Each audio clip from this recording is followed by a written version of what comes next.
Hej, cześć, tu Mateusz z MatMax. Witam Was ciepło i zapraszam na czytanie pod tytułem Co nowego przyjdzie na jesień, co wydarzy się w tym czasie. Sprawdzę dla Was ogólną energię, co ma szansę do Was przyjść i odejść do przeszłości. Jak Wy się przedstawiacie? Dalej będzie rada oraz informacja, czego raczej nie robić i czego unikać w tym czasie. Na moim kanale są już czytania na sierpień i na wrzesień, czytania miłosne. Tutaj jak gdzieś wszystkie podlinkuję, ale w opisie pod filmem i w komentarzu również je znajdziecie. Subskrybujcie kanał. Pamiętajcie jednak, że te czytania są bardzo ogólne i tutaj nie będzie wszystko z Wami rezonowało, więc bierzcie do siebie tylko i wyłącznie to, co Wam odpowiada, a całą resztą w ogóle się nie przejmujcie. Ewentualnie zachęcam Was do sprawdzania czytań dla swoich znaków ascendentalnych również. Barany, przejdźmy do czytania i sprawdźmy, jaka będzie dla Was ogólna energia na ten czas.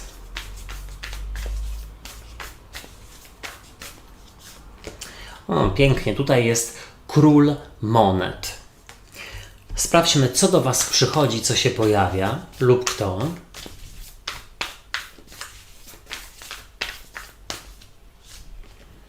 Przychodzi do Was z kolei 8 mieczy. I to wcale nie musi być nic negatywnego. Niech no ja rozłożę całość kart. Co odchodzi do przeszłości?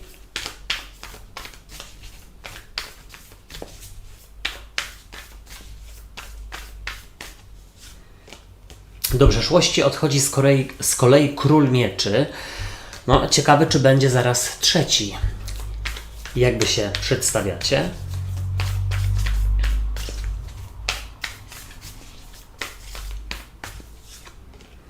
A Wy z kolei przedstawiacie się jako trójka monet i no myślę, że tutaj ciężko nad czymś pracujecie, ale w takim pozytywnym słowa tego znaczeniu, dlatego że tutaj widzę pracę opłacalną i taką, która przynosi rzeczywiście korzyści, plony i przede wszystkim satysfakcję. Jaka będzie dla Was rada?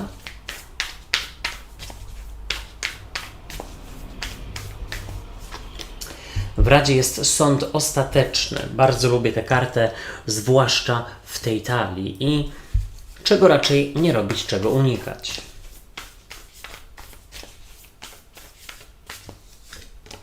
Unikać 7 mieczy, czyli drogi na skróty, a z przełożenia Królowa Kielichów. Oczywiście zachęcam Was do sprawdzania czytań również dla swoich znaków ascendentalnych, dlatego że wówczas będzie można wyciągnąć średnią z obu czytań. I teraz tak, no nie ukrywam, że pojawiło się sporo osób, bo macie Króla Monet oraz Mieczy, a do tego jest jeszcze Królowa Kielichów. I być może ktoś z Was po nawet zakończeniu trudnej relacji tutaj na jesień, w tym czasie, najprawdopodobniej bierze się za rozwijanie siebie, za szukanie nowej pasji, za staranie się o awans zawodowy, coś na tej zasadzie, tak jakby mam wrażenie, że w ogóle gdzieś Wasze myśli nie są skupione dookoła tego, co już się wydarzyło emocjonalnie, ale zobaczcie, z przełożenia jest Królowa Kielichów i no ona pokazuje, że w tym czasie, w tym jesiennym czasie, powiedzmy 3-4 miesiące, no, macie tutaj bardzo dużo ciepłych i empatycznych, pozytywnych emocji związanych z rodziną. I myślę, że przede wszystkim rodzina, najbliżsi tutaj zapewniają, że Wy czujecie się, jakby to powiedzieć, szukam słowo, czujecie spokój, ukojenie, czujecie, że macie silne fundamenty po prostu. No, obojętnie co się wydarzy, bliscy, rodzina są przy Was, na tej zasadzie. Zobaczcie, w ogólnej energii jest Król Monet i to bardzo dobrze, dlatego że on jest bardzo taki ogarnięty, że tak powiem, finansowo, wie w co ma inwestować i wie na czym się ma skupiać, czyli tak jak już powiedziałem wcześniej, jeśli ostatnio trudne wydarzenia gdzieś w Waszym życiu się pojawiły, to tutaj raczej w ogóle się na nich nie skupiacie. No, ewentualnie na tej zasadzie, że przemyślę, wyciągnę wnioski i idę dalej, ale tutaj przede wszystkim z tego, co widzę, to skupiacie się oprócz tego, żeby zacieśniać więzi z rodziną, to też skupiacie się na właśnie nauce, na Być może ktoś wraca na studia, obojętnie w jakim wieku. Nauka też, słuchajcie, może być taka własna, oglądając filmy dokumentalne, czytając książki w jakimś konkretnym zakresie. Widzę tutaj kreatywność, rozwój i skupienie się właśnie na rozwoju na pracy. O. Zobaczcie, przychodzi do Was 8 mieczy i jak najbardziej jest to karta autosabotażu, więc momentami, jak każdy z nas, zwłaszcza jak przyjdą te jesienne, długie wieczory, to możecie mieć takie poczucie, może wszystko to, co robię, nie ma sensu, może powrót na studia, czy powiedzmy rozwój w danej dziedzinie w ogóle nie jest mi pisany, tylko się ośmieszam.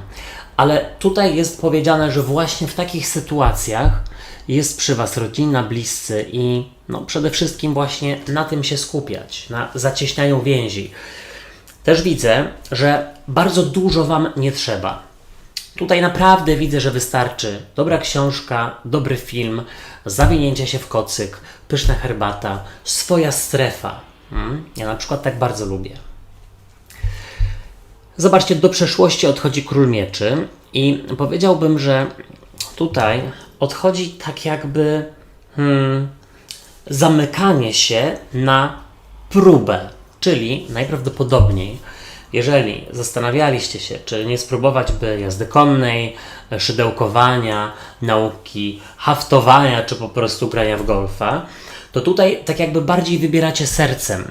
Czyli jeśli Wam rozum podpowiada, jesteś za stary, nie uda Ci się, albo nawet nie to, że nie uda Ci się, tylko bardziej bym powiedział, że patrzycie sercem na sprawy związane z samorozwojem. Czy ma to sens? Mam nadzieję, że z kimś to rezonuje. Czyli, zawsze marzyłem o tym, żeby nauczyć się grać na gitarze, powiedzmy, ale wydawało mi się do tej pory, że już za późno, albo po co Ci to? Przecież nie masz co robić po pracy.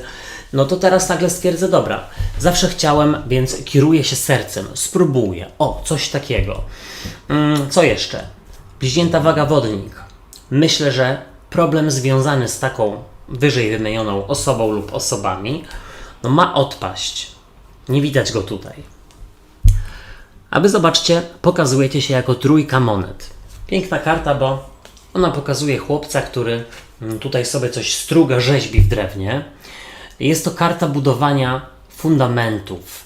Jest to karta oddawania się pracy takiej kreatywnej i takiej, która daje Wam dużo przyjemności. I teraz tak, czy te fundamenty to jest remont mieszkania, stawianie domu, wykończenie domu czy mieszkania, a może właśnie odgrzebanie jakiejś pasji z przeszłości, która tutaj powraca, to już zależy od Was.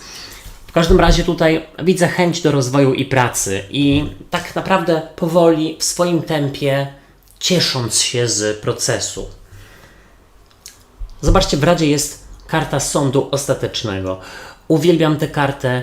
Tutaj jest Pani Wiosna, która gra na flecie i budzi elfy leśne oraz naturę do życia. I ta karta mówi w ten sposób, żeby pozwolić wskrzesić coś z przeszłości, ale oczywiście, jeśli to ma być, powiedzmy, dawno niespełniona, czy nigdy niespełniona fantazja, taka a propos hobby, może ktoś chce na przykład spróbować, diety wegetariańskiej, to czas zawsze chciał na przykład, to jest czas na to, żeby na jesień dać sobie tak, słuchajcie, tych parę miesięcy, żeby popróbować, posprawdzać. Ja myślę, że to naprawdę może być fajny i taki kreatywny czas. Tutaj nie widzę takiego przejścia z lata w jakąś tutaj po prostu ciemnicę, dzicz i w ogóle niską temperaturę, tylko bardziej tutaj umiecie się odnaleźć w tej rzeczywistości. Tak, czego nie robić, czego unikać. 7 mieczy i to się zawiązuje według mnie z tą właśnie 8 mieczy i z Królem Mieczy, czyli powiedziałbym tak, nie wybierać drogi na skróty, dlatego że droga na skróty ma Wam dać inaczej, ma Wam dać więcej frustracji. Na przykład, powiedzmy, to lubię podawać przykłady. Zbieram się na powrót do siłowni, na siłownię od 3 lat. I teraz na jesień podejmuję decyzję. Dobra, próbuję, ale stopniowo. Najpierw raz w tygodniu, później 2 razy, później 3 razy w tygodniu i tak dalej, żeby nie było terapii szokowej, bo się szybko zniechęcę, bo wzbudzi to we mnie frustrację, że nigdy mi się nie uda. Wiecie, o co chodzi? Coś na tej zasadzie i też powiedziałbym, żeby nie słuchać osób, które mają was krytykować i odradzać inwestowanie czy próbowanie, no tutaj rozszerzania jakiejś dziedziny. Byki, przejdźmy do czytania i sprawdźmy, jaka będzie dla was ogólna energia na jesień.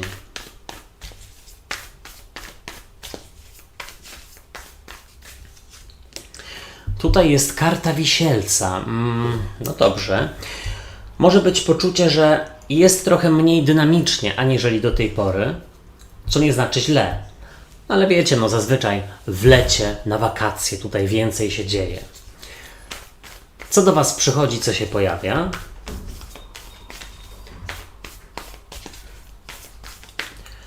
Tutaj przychodzi do was, uwaga, karta 6 mieczy i ona z kolei mówi o odejściu od czegoś trudnego, ale to zaraz.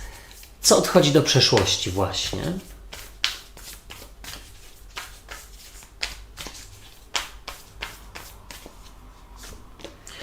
Do przeszłości odchodzi karta Słońca. No, ciekawe.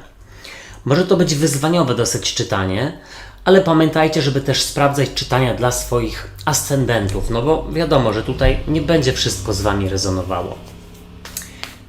Jak wy się przedstawiacie?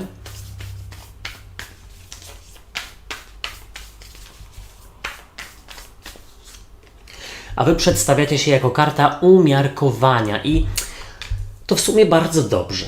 I ja tutaj widzę bardzo dużo spokoju w tych kartach. Ale czemu to Słońce odchodzi do przeszłości? Może jakieś ryzyko nie będzie podjęte? Rada dla was, byki.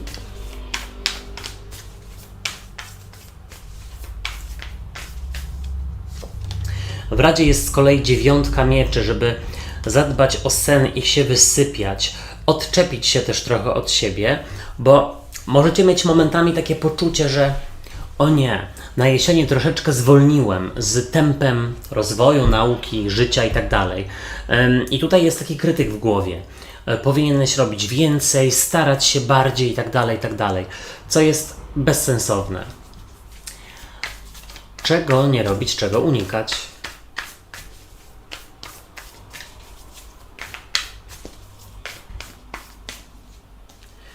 Unikać karty rycerza mieczy i z przełożenia karta świata.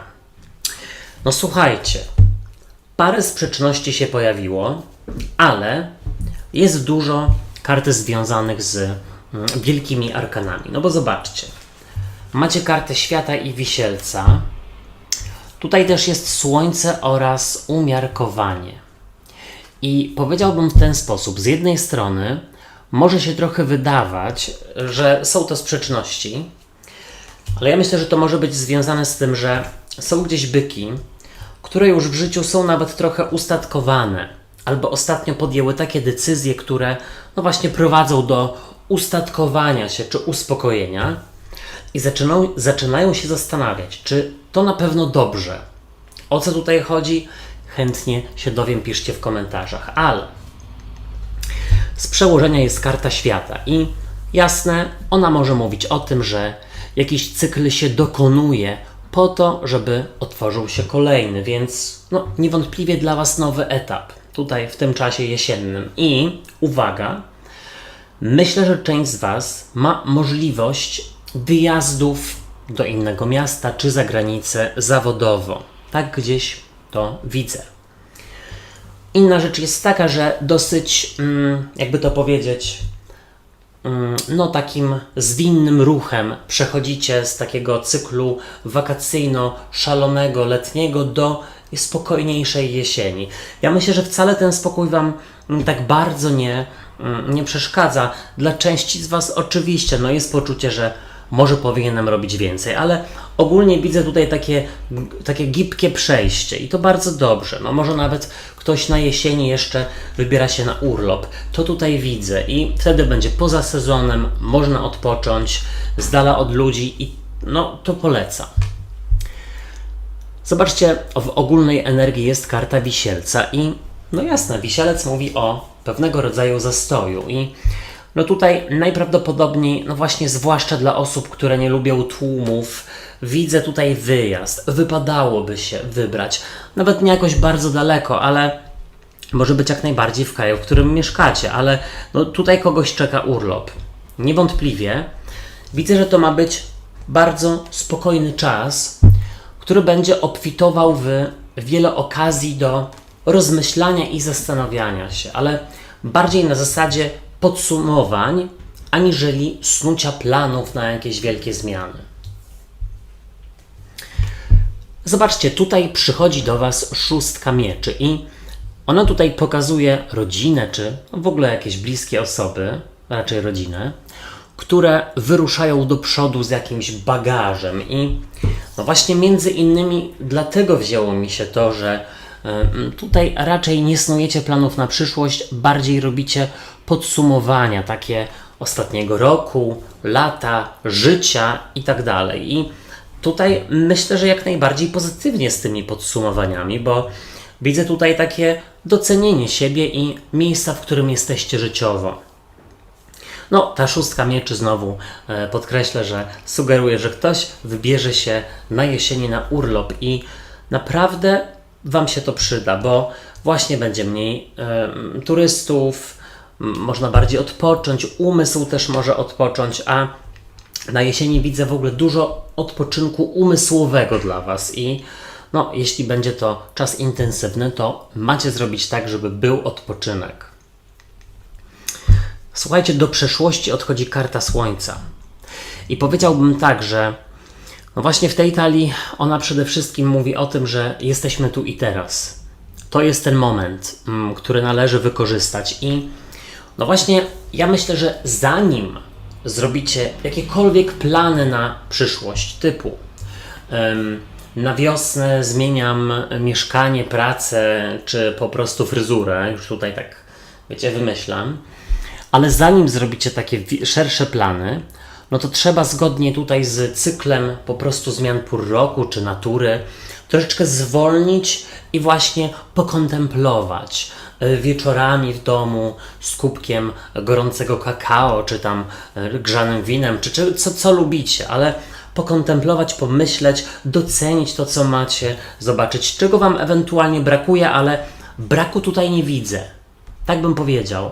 Jeśli chcecie ruszyć do przodu w najbliższym czasie, najpierw trzeba jakiś etap zamknąć. Również to się tyczy miłości. Zobaczcie, Wy pokazujecie się jako karta umiarkowania. Ona w tej talii bardzo mi się kojarzy właśnie z trygonem Ziemi, więc bykiem, panną, koziorożcem. Bardzo dobrze.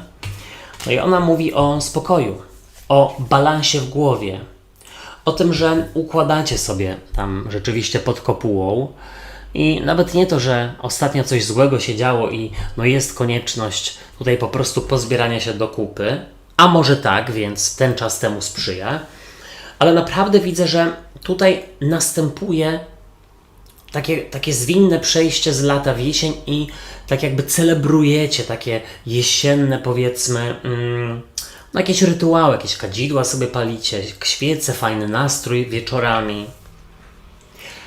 I teraz tak, właśnie w Radzie jest 9 mieczy. No wiadomo, karta chomika w głowie, czyli po prostu takich myśli natrętnych, ewentualnie szukania dziury w całym i po prostu czepiania się siebie. I teraz tak, odczepić się od siebie, pogadać swoim wewnętrznym krytykiem i po prostu oddelegować go tam, gdzie pieprz rośnie, bo w ogóle Wam nie pomaga, a wręcz przeszkadza i właśnie tak trzeba do niego mówić.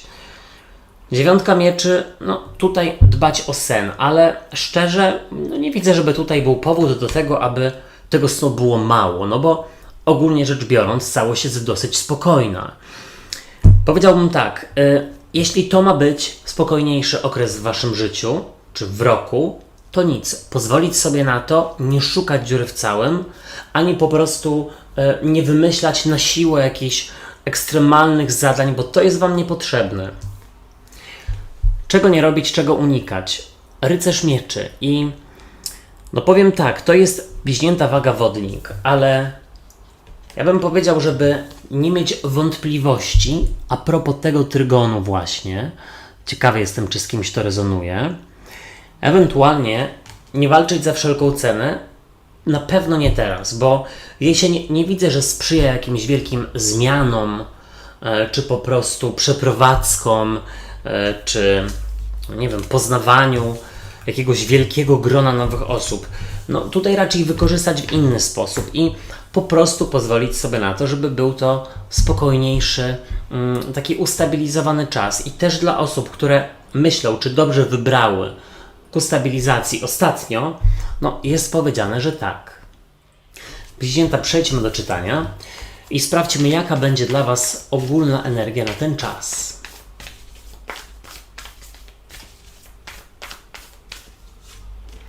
Tutaj jest trójka buław, karta bramy i nowych etapów.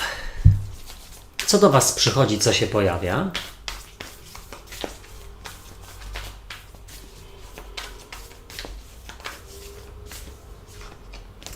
Tutaj z kolei przychodzi do Was karta sądu ostatecznego i chyba szykuje się jakiś awans w tym czasie lub powrót, czy zaręczyny, wejście na wyższy poziom w jakiejś relacji.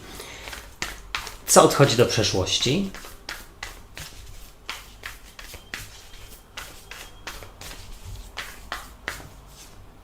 Do przeszłości odchodzi karta rydwanu i jak na razie dużo wielkich arkan, więc to może być ważny czas.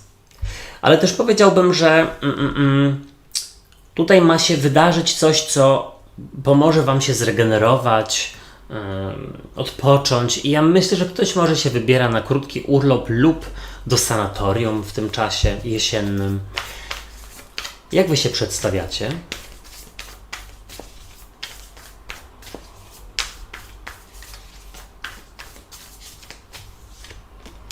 A Wy przedstawiacie się jako karta diabła i no też powiedziałbym, że z jednej strony tak już troszeczkę negatywniej, mniej cukierkowo, coś Was trzyma przed podjęciem decyzji o zmianie i no zaraz zobaczymy, co to może być. Może ktoś rada?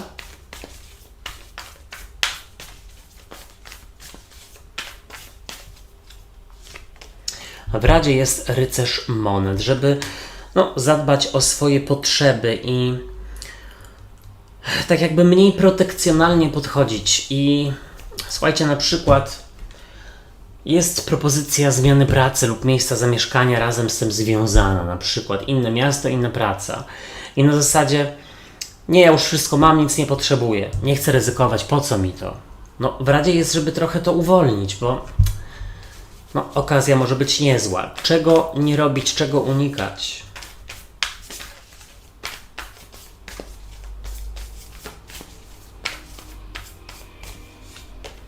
Unikać dwójki mieczy, czyli właśnie zamykania się i rycerz kielichów z przełożenia. Coż tu się zadziało? Zobaczcie. Macie dwóch rycerzy kielichów i monet i nie ukrywam, że u kogoś może pojawić się romans lub po prostu nowa relacja i niech ja zbierę myśli, a w ogóle może zacznę od początku, ale to jak powiedziałem, pojawiło się sporo wielkich arkan, więc może to być istotny czas. I teraz tak. Rycerz kielichów z przełożenia to z jednej strony jakiś adorator, wielbiciel, osoba, która czuje miętę przez rumianek do Was, macie się ku sobie i czy to jest nowy romans, czy słuchajcie, znaczy inaczej, czy to jest relacja z osobą nową, czy z taką, którą już znacie, to tutaj zostawiam Wam do oceny. Oczywiście sprawdzajcie czytania dla swoich znaków ascendentalnych, bo tam będzie więcej, na pewno. Ale rycerz kielichów to jest również propozycja, bo on wyciąga do Was ten kielich i tutaj najprawdopodobniej będzie propozycja zawodowa do rozwoju, ku jakiejś zmianie, tak bym powiedział.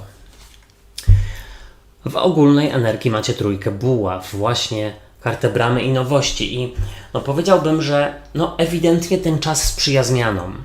Więc jeśli się zastanawiacie, czy robić remont, czy powiedzmy zmieniać meble, czy powiedzmy zmienić pracę, czy starać się w ogóle o to, żeby ją zmienić, czyli na przykład chodzić na rozmowy kwalifikacyjne, to jak najbardziej jest to czas odpowiedni i no, nie ukrywam, że tutaj mogą być wyjazdy w czasie jesiennym dla Was, chociaż też widzę dla pewnych osób, że u których nie ma wyjazdów, to jest ogromna tęsknota za tym.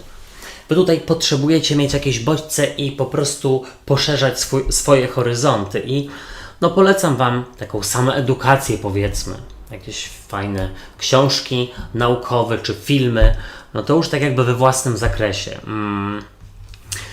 Zobaczcie, przychodzi do Was karta sądu ostatecznego. Ja ją uwielbiam w tej talii.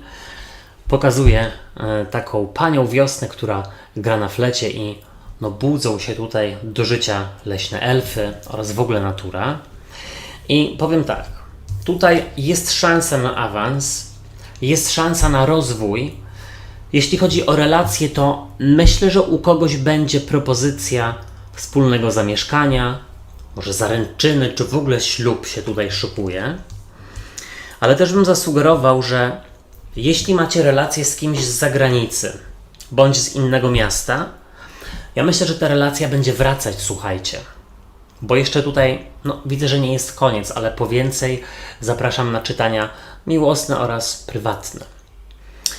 No jeszcze tutaj widzę, że w ogóle jesień sprzyja regeneracji i wzrostowi. No, być może chodzi o wzrost typu właśnie Waszej nauki, wiedzy, otwierania swojego umysłu na nowe, jeśli chodzi o to samo dokształcanie się, no, albo wzrost na zasadzie regeneracji w solarium, chciałem powiedzieć, nie wiem czemu, w sanatorium, albo właśnie na urlopie gdzieś, poza sezonem, gdzie można rzeczywiście odpocząć z dala od zgiełku. Tutaj zobaczcie, do przeszłości odchodzi Rydwan, no taka baba Jaga. No i mówię w ten sposób, powiem w ten sposób, że ktoś może chcieć opóźniać zmianę, ktoś może chcieć opóźniać rozwój lub nie do końca chętnie, no po prostu sceptycznie podchodzić do tematu powrotu relacji, która była na odległość. Ciekawy jestem, czy ktoś z Was ma taką relację. Też tutaj widzę, że tak naprawdę bardzo dużo od Was zależy w tym okresie jesiennym, no zwłaszcza w kwestii tych awansów i rozwoju.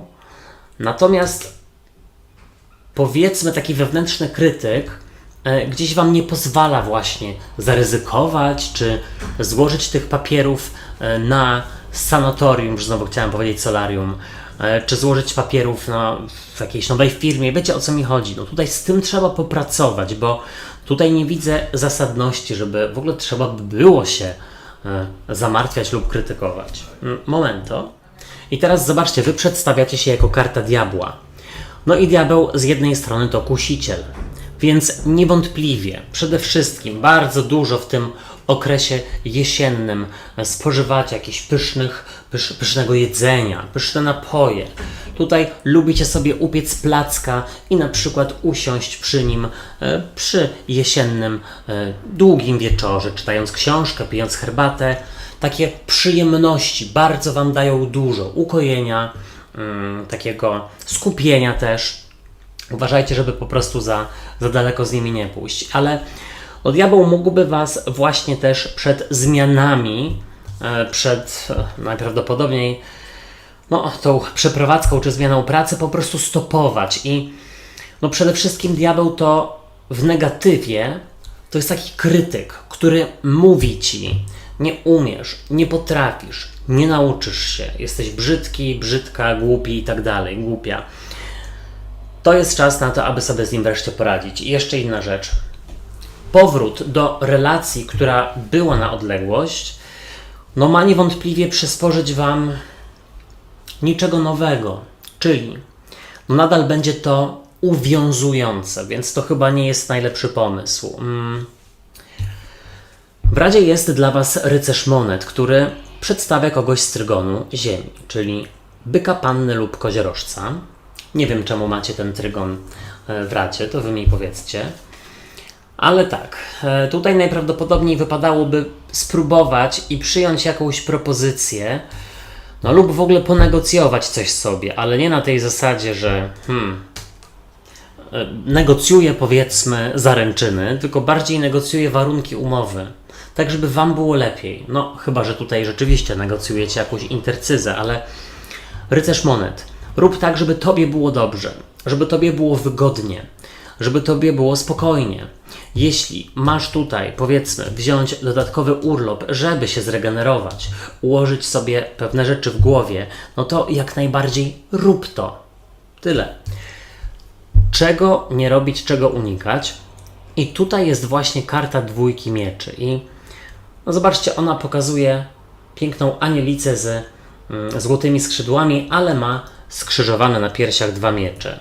I tutaj jest powiedziane, żeby nie zamykać się na nowe możliwości. W ogóle tak naprawdę nie bać się ryzykować i jeśli rzeczywiście ktoś z Was na jesieni wraca do pracy, do szkoły, na studia, pomyśleć sobie w ten sposób.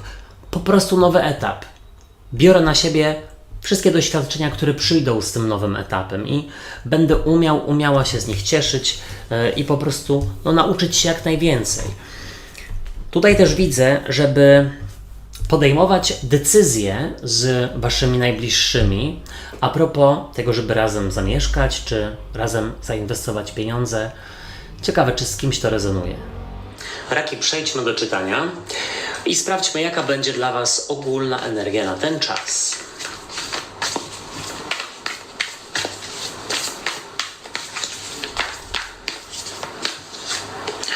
Tutaj jest piątka monet. Czegoś Wam brakuje. Być może za kimś tęsknicie. Co do Was przychodzi, co się pojawia?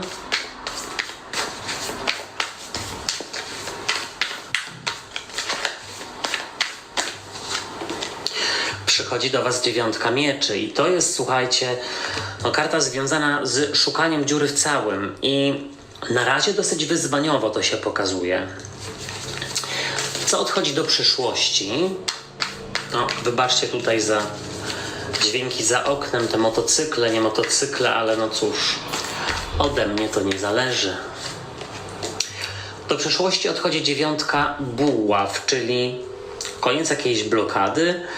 Kurczę, jeszcze nie wiem, o co tutaj może chodzić, ale też od razu powiem, że sprawdzajcie czytania dla swoich znaków ascendentalnych, bo tam będzie więcej. No i oczywiście miesięczne i miłosne. Jak wy się przedstawiacie?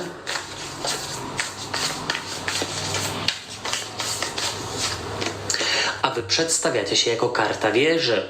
Lala.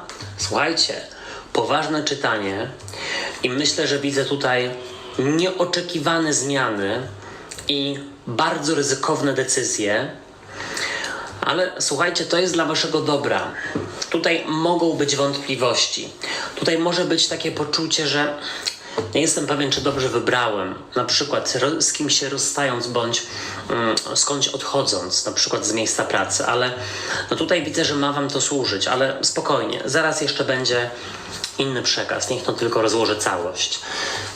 Jaka będzie dla was rada?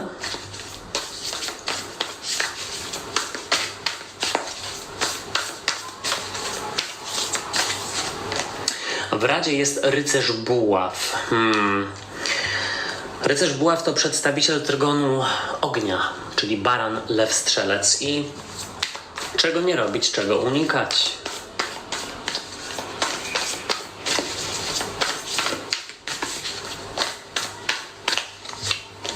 Unikać asa buław z kolei, a z przełożenia dwójka monet.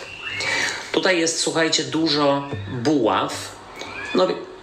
To słyszę jakieś dzieciaki krzyczące za oknem, wybaczcie buławy są właśnie związane z trygonem ognia, ale też w ogóle z pasją i z motywacją i tego wam może trochę zabraknąć w tym czasie, szczerze mówiąc. W ogóle dawno nie widziałem tak nietypowego rozkładu kart, ale wszystko się całkiem nieźle zawiązuje. Zacznę od tego, że z przełożenia macie dwójkę monet. Karta, która pokazuje żonglera, który żongluje wyborami, czyli najprawdopodobniej bardzo się zastanawiacie. nad tym, czy odejść, czy zostać.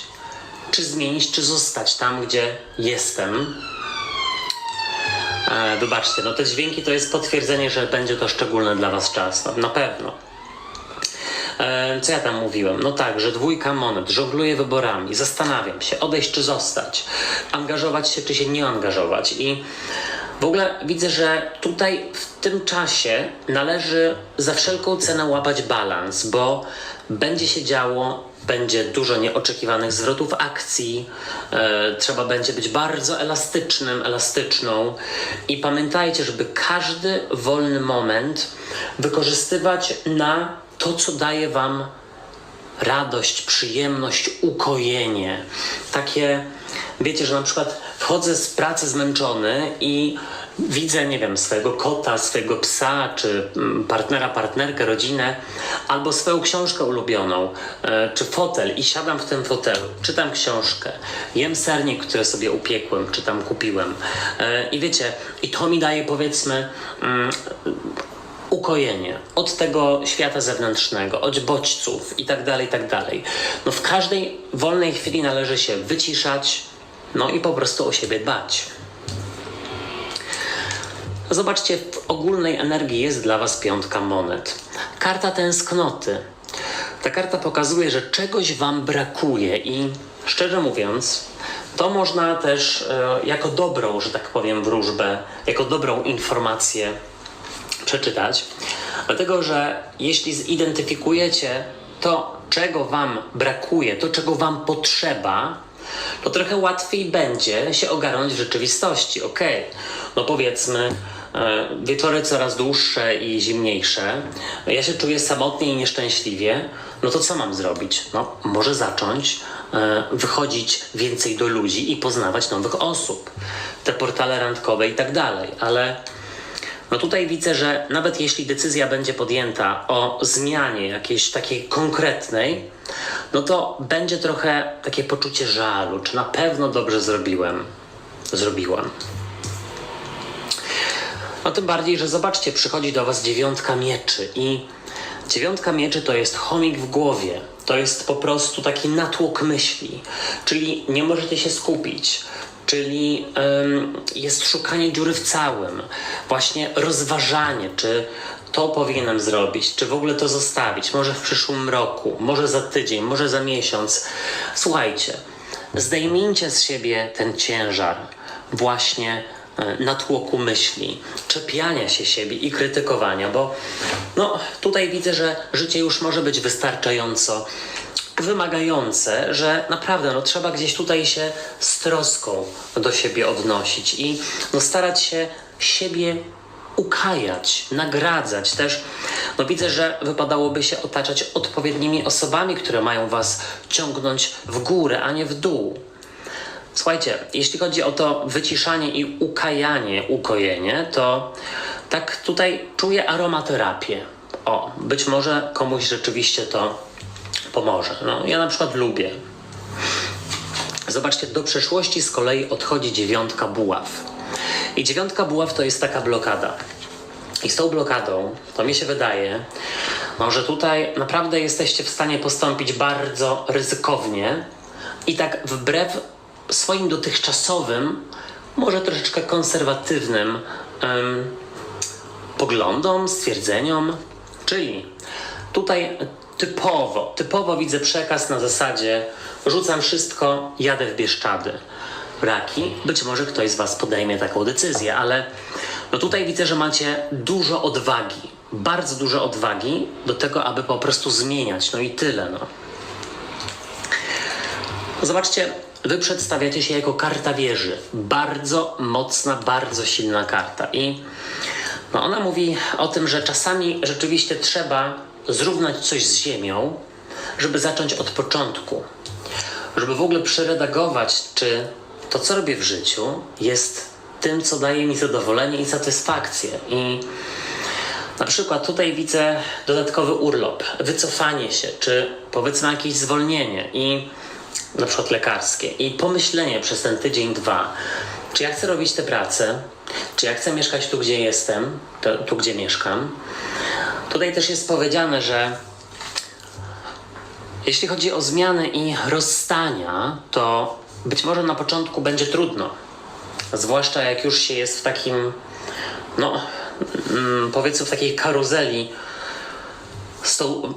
w relacji z trudną osobą, to na początku będzie trudno, ale później stwierdzicie, że kurka wodna, zrobiłem coś dla siebie.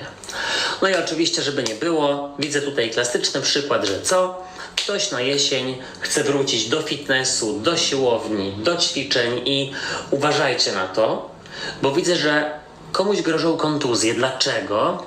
Dlatego, że bez rozgrzewki, za szybko, po prostu tutaj nie robiąc planu diety, przeceniając swoje możliwości, możecie po prostu nagle, wiecie co nagle można zrobić. Kto się mówi nagle, to chłop na oko, coś takiego, Co nagle, to po diable. Tutaj nie polecam drogi na skróty. I też widzę, że czasami naprawdę warto sobie coś odpuścić i zaczekać, popatrzeć, co się będzie działo. Może wcale nie muszę chodzić na siłownię. Może spróbuję basen. Może tutaj o to chodzi. W Radzie rycerz buław. Znowu ten trygon ognia.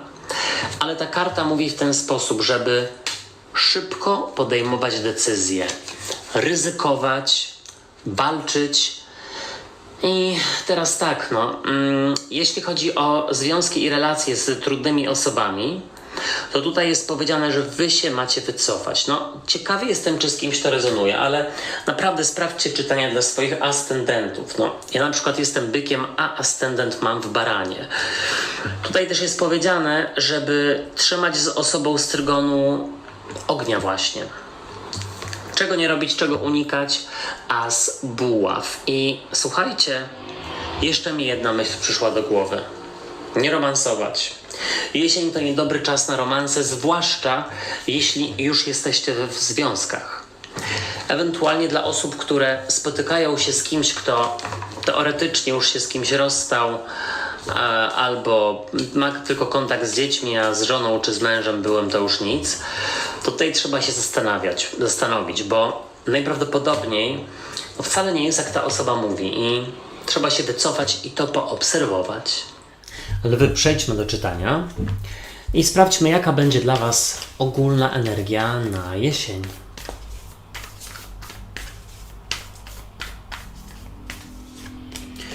Jest tutaj karta cesarza.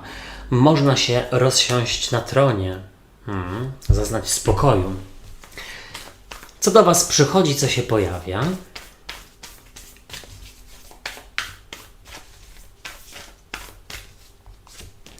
Tutaj jest z kolei 10 mieczy i jak najbardziej to odpowiada temu spokojowi, o którym wcześniej mówiłem, czy temu spokoju. Ewentualnie widzę też, że to wy tutaj musicie stanąć na wysokości zadania, bo inni mogą się obijać. Wybaczcie. Co odchodzi do przeszłości?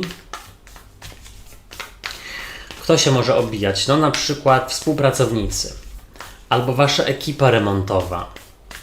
Czy powiedzmy w domu, w rodzinie. Tutaj raczej nikomu się nie chce sprzątać i gotować. Tylko wam musi się zawsze chcieć. 7 buław odchodzi do przeszłości. Jak wy się przedstawiacie, drogie lwy?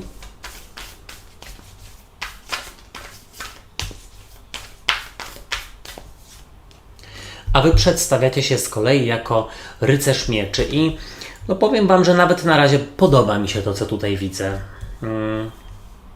Nie widzę, że ma być tutaj totalny po prostu luz i nieróbstwo, ale widzę, że tak raczej ze spokojem podchodzicie do rzeczywistości, ale to zaraz. Chyba że to inni mają luz i nieróbstwo, to tutaj raczej nie podarujecie. Co jest w Radzie?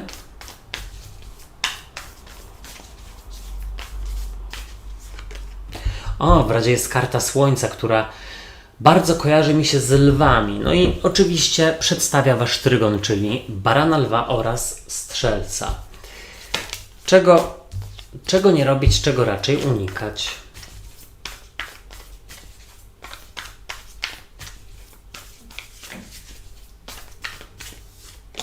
Unikać karty diabła i Jasne, to może być związane z podjadaniem, a z przełożenia król mieczy. Z podjadaniem na tej zasadzie, że wieczory coraz dłuższe i powiedzmy chłodniejsze i ciemniejsze, no więc chce nam się tutaj sięgnąć po przekąski. Albo siedzimy wieczorem, oglądamy film, a to złapię ten sernik, który wczoraj upiekłem. Albo tutaj powiedzmy napiję się winka, a razem z nim od razu orzeszki, paluszki i tak dalej. Spokojnie. Znaczy, widzę, że jest tutaj u Was spokój, ale też jest takie rozsmakowanie się w jesiennej aurze.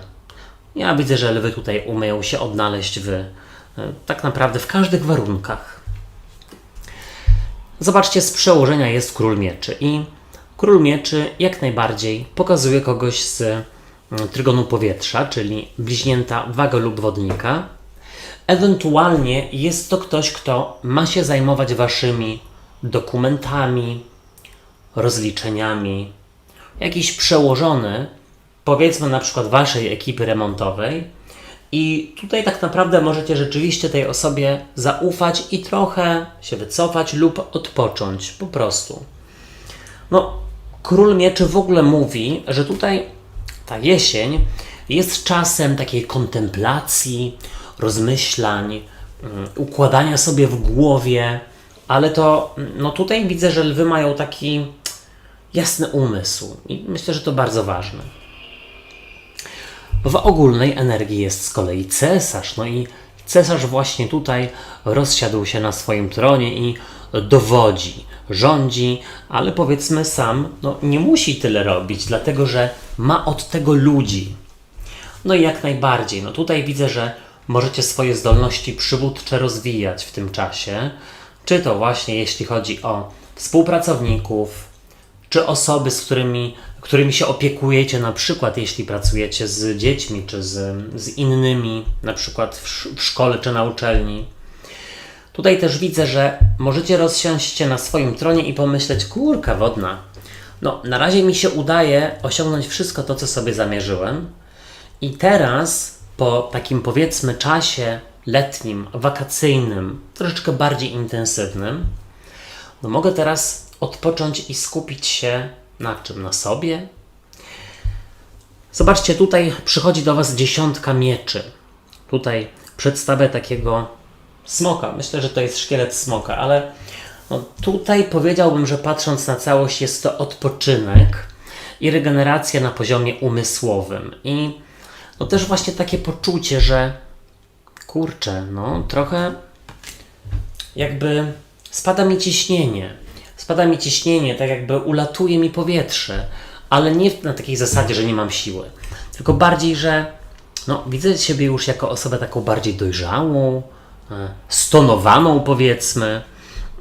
I tutaj nie ukrywam, że możecie chętnie bardzo zalegać na kanapach, sofach i tak dalej, więc dozowany wysiłek fizyczny, oczywiście okupiony jakąś rozgrzewką, polecam.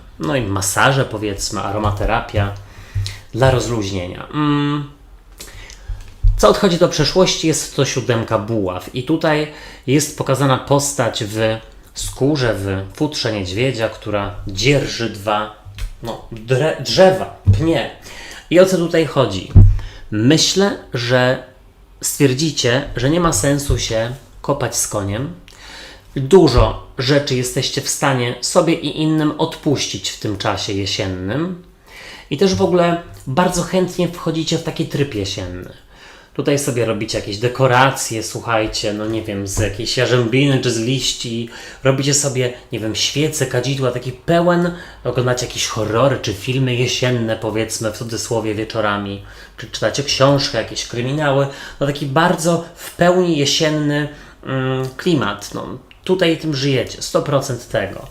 Czy tam, słuchajcie, wiecie, ja tutaj jak sobie wyobrażam Was w takim fotelu z psem na kolanach, czy kotem z książką i tam jakaś fajna nastrojowa muzyka w tle. To tak, zazdro. Zobaczcie, Wy przedstawiacie się jako rycerz mieczy i powiedziałbym tak, jeśli macie o cokolwiek walczyć, a też tutaj, słuchajcie, widzę, że warto walczyć o awans oraz o uznanie w miejscu pracy, bo to może Wam się trafić, to widzę, że tutaj bardziej działacie w taki sposób opanowany, przemyślany, w porozumieniu z jakimś autorytetem, żeby po prostu się przygotować. Tutaj pokazujecie się jako dyplomaci. Wy, dyplomaci, dyplomatki, no czemu nie? Ale no, jeśli w ogóle już wychodzicie z jakąś inicjatywą, taką spontaniczną, nie wiem, zmian czy no czegokolwiek, to raczej na spokojnie. Spontanicznie, ale na spokojnie. No, taki paradoks. Powiedzmy, celebrujecie sobie te wieczory w fotelu z kotem, z winkiem, z książką, jest bardzo miło i na przykład stwierdzicie, a chyba bym chciał wrócić na basen. Jasne, robicie to, ale nie od razu, że tutaj biegniecie pod wpływem procentów, tylko tak planujecie kiedy. No, może jutro, pojutrze po pracy, bo jutro mam, powiedzmy, masaż na przykład. W radzie jest karta Słońca, przepiękna, jedna z moich ulubionych w tej talii. Po pierwsze mówi o Was, o trygonie ognia, czyli baran, lew, strzelec, więc co? Być sobą i robić to, co Wam daje właśnie ukojenie i radość. Czyli jeśli ktoś Was tutaj wyciąga na skoki na bungee, a Wy chcecie poczytać książki i pomedytować, róbcie to, co czujecie. Karta Słońca też powiedziałbym w ten sposób. Tutaj jest pokazany cykl życia. Dziecko, chłopiec, młody dorosły, dorosły oraz starzec. O co tutaj chodzi?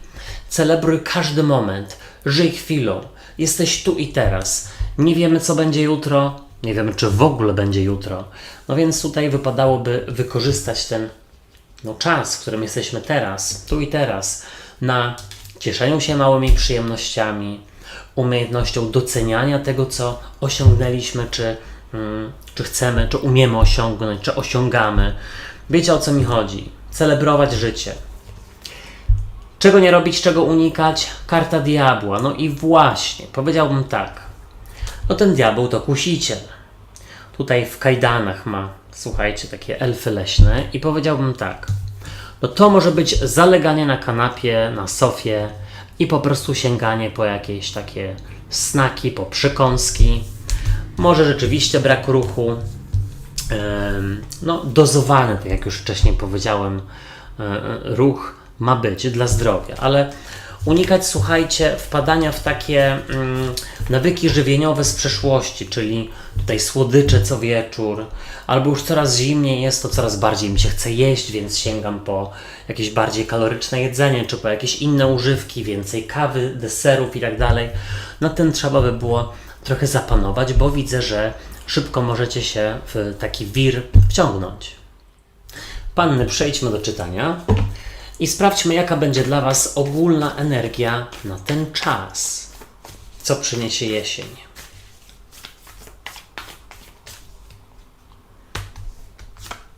O, pięknie, 4 buław. Tutaj bardzo kojarzy mi się z biesiadą i z takimi tańcami ludowymi. No, właściwie to właśnie przedstawia. Piękna karta, uwielbiam ją. Może jakieś uroczystości rodzinne będą tutaj, na zasadzie jakichś rocznic, jakichś powiedzmy urodzin, takich naprawdę w gronie dużym. O, hucznie, biesiadowo. Co do Was przychodzi, co się pojawia? Albo kto?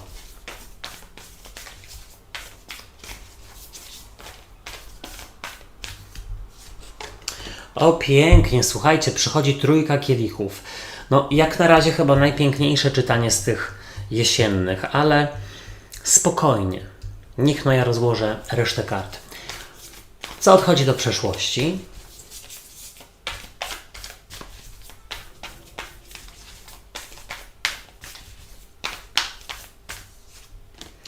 Do przeszłości odchodzi z kolei rycerz kielichów i myślę, że osoba, z którą macie relację taką nieustanowioną albo nieokreśloną, no tutaj może być jakaś wspólna decyzja, bądź rzeczywiście określenie się jako związek, przyjaciele, relacja, no to już nie wiem jaka.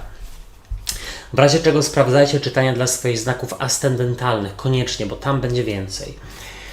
Jak Wy się przedstawiacie, panny i pannicze?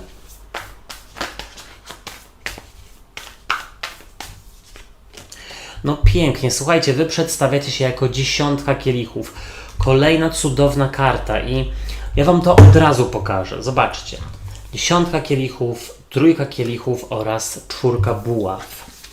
Ja tutaj widzę wspólne biesiadowanie, radość, spędzanie czasu w gronie najbliższych, uroczystości wspólne, dużo życzliwych ludzi dookoła was i tak naprawdę celebrowanie życia. Ja też w ogóle widzę, że będzie powód do wzniesienia toastu, nawet nie jednego. I czy tutaj szykuje wam się podpisanie korzystnej umowy, jeśli chodzi o pracę czy mieszkanie, a może zaręczynę czy weselicho, to już napiszcie mi w komentarzach, chętnie się dowiem. Jaka będzie dla was rada?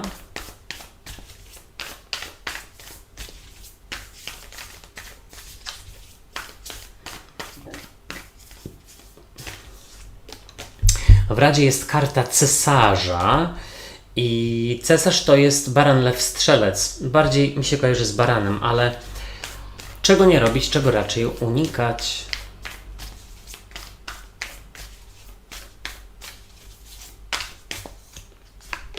Unikać rycerza buław z kolei, a z przełożenia król monet.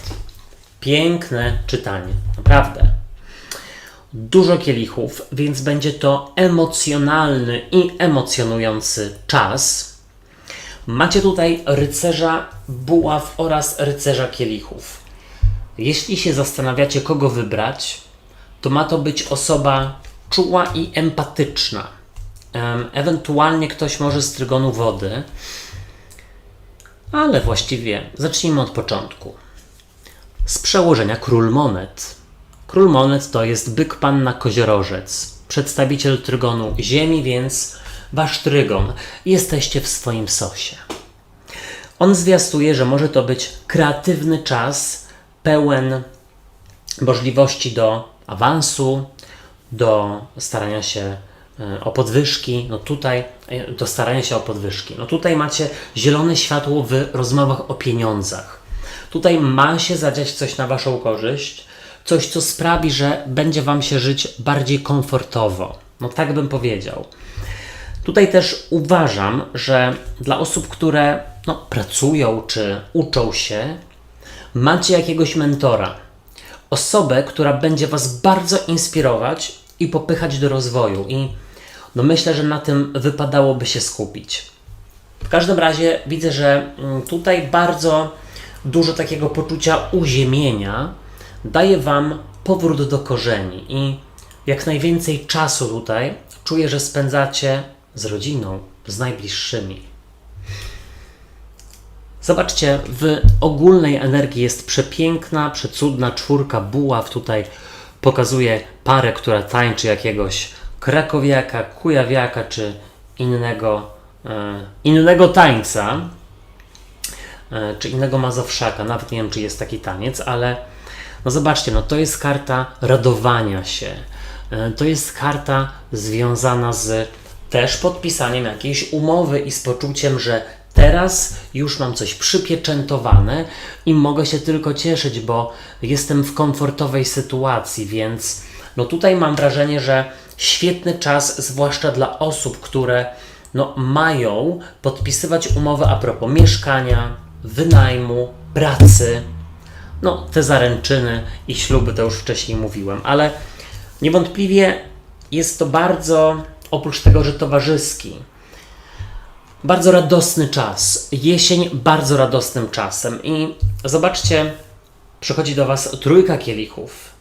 Tutaj 3 nimfy wodne, które stukają się kielichami i to też jest karta świętowania i spędzania czasu w gronie najbliższych, najprawdopodobniej w gronie jakiejś bratniej duszy. Czy jakaś nowa się pojawi na horyzoncie? Być może. Ten król monet też mógłby o tym mówić.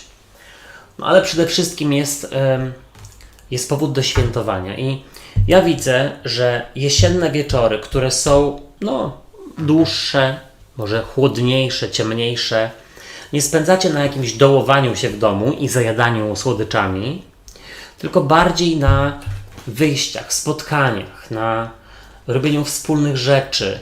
Na zasadzie idziemy całą grupą, powiedzmy na jakieś gry, na minigolfa, na strzelnicę. Dzieje się, jest tłumnie i radośnie, po prostu.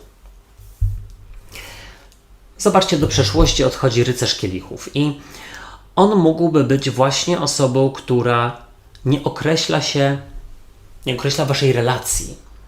Nie do końca określa siebie właściwie też i jego zamiarów, jej zamiarów, ale tutaj odsyłam was do czytań na miłość, ale też do czytań prywatnych. Natomiast wychodzi na to, że taka osoba miałaby się ku waszemu zadowoleniu ogarnąć. I tutaj najprawdopodobniej chodzi o jakąś wspólną decyzję. Ja też widzę przekaz, w którym ktoś z was wybiera jakąś podróż na last minute, że tak powiem. Mam taką wyspę, nie żartuję. Podróż jakąś last minute, albo w ogóle taki urlop, może nawet krótki, po sezonie, żeby było mniej ludzi, żeby było mniej zgiełku, żeby odpocząć. Nawet jeśli to ma być wycieczka do Szwecji na weekend, czy na 5 dni, po to, żeby tylko pozwiedzać, pochodzić, pojeść sobie dobrych rzeczy. Zobaczcie, wy przedstawiacie się jako 10 kielichów. Piękna karta przedstawiająca rodzinę, najbliższych i również sukces, więc część z was niewątpliwie czeka sukces zawodowy czy edukacyjny w tym okresie jesiennym i spełnienie. Jest co świętować. To też jest dobry czas na to, aby właśnie podkreślić swoją pozycję w firmie i starać się o awans. To już wcześniej o tym jak najbardziej mówiłem. I jest powiedziane, że możecie mieć w pracy osoby, które chciałyby was zniechęcić, ale one nie mają argumentów. Albo jakby blefują, że na przykład coś umieją i zabłysną, ale wcale nie zabłysną. 10 kielichów. Przede wszystkim spędzacie mnóstwo czasu w gronie najbliższych i nie ma jakiegoś dołowania się, czy po prostu smutnych wieczorów jesiennych, tylko bardziej wspólne gotowanie, wspólne pieczenie ciast. Takie przyziemne, miłe sprawy. W razie jest karta cesarza i tu jest powiedziane, żeby postawić komuś ultimatum. Jesteśmy razem czy nie? Wprowadzasz się do mnie czy nie? Będzie to weselicho czy nie? I tutaj myślę, że jak kogoś przyciśniecie, również w pracy, o te awanse i podwyżki, to tutaj karty te świetne pokazują, że ma się udać, ale też bym powiedział, że przy tym cesarzu wypadałoby odnowić relacje z jakimś ważnym dla was mężczyzną. Może ojcem, bratem, dziadkiem. Jak nie odnowić, to chociaż naprawić. Dlatego, że tutaj widzę, że naprawić w sensie, że w głowie coś sobie na temat relacji z jakimś ważnym mężczyzną, z tej grupy, którą wymieniłem, bo to wam ma bardzo pomóc w życiu, w samopoczuciu też, i tej osobie. Czego nie robić, czego unikać, rycerz buław. I właśnie, osób, które popędzają, poganiają, krytykują i tak, rycerz buław też w ten sposób mówi, żeby raczej wybrać, wiecie czym? Sercem.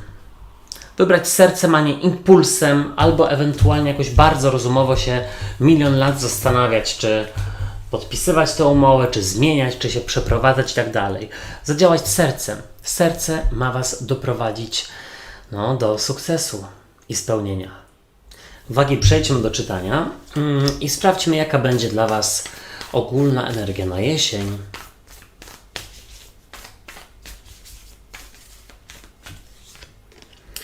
Tutaj jest karta rydwanu i najprawdopodobniej trzeba będzie poradzić sobie z wewnętrznymi demonami, ale też widzę ogólnie rzecz biorąc chęć i odwagę do przyjęcia kontroli.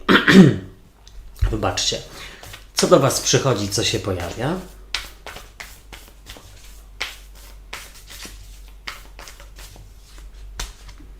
Tutaj macie kartę księżyca i niewątpliwie jest to nawiązanie do tego, co gdzieś tam zalega w waszej świadomości i myślę, że jesień sprzyja układaniu sobie w głowie pewnych spraw. co odchodzi do przeszłości.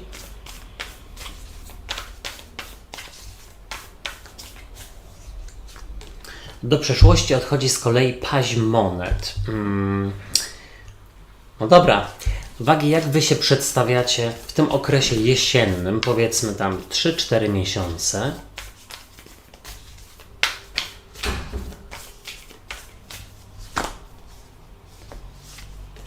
A wy przedstawiacie się jako 9 mieczy i ta karta jak najbardziej mówi o wyolbrzymianiu pewnych spraw oraz o tym, że możecie mieć momentami mętlik w głowie i trochę się też siebie czepiać ewentualnie i krytykować i nad tym wypadałoby popracować, ale spokojnie, bo jeszcze może być inny rozkład, to znaczy nie rozkład, tylko scenariusz. Jaka będzie dla was rada?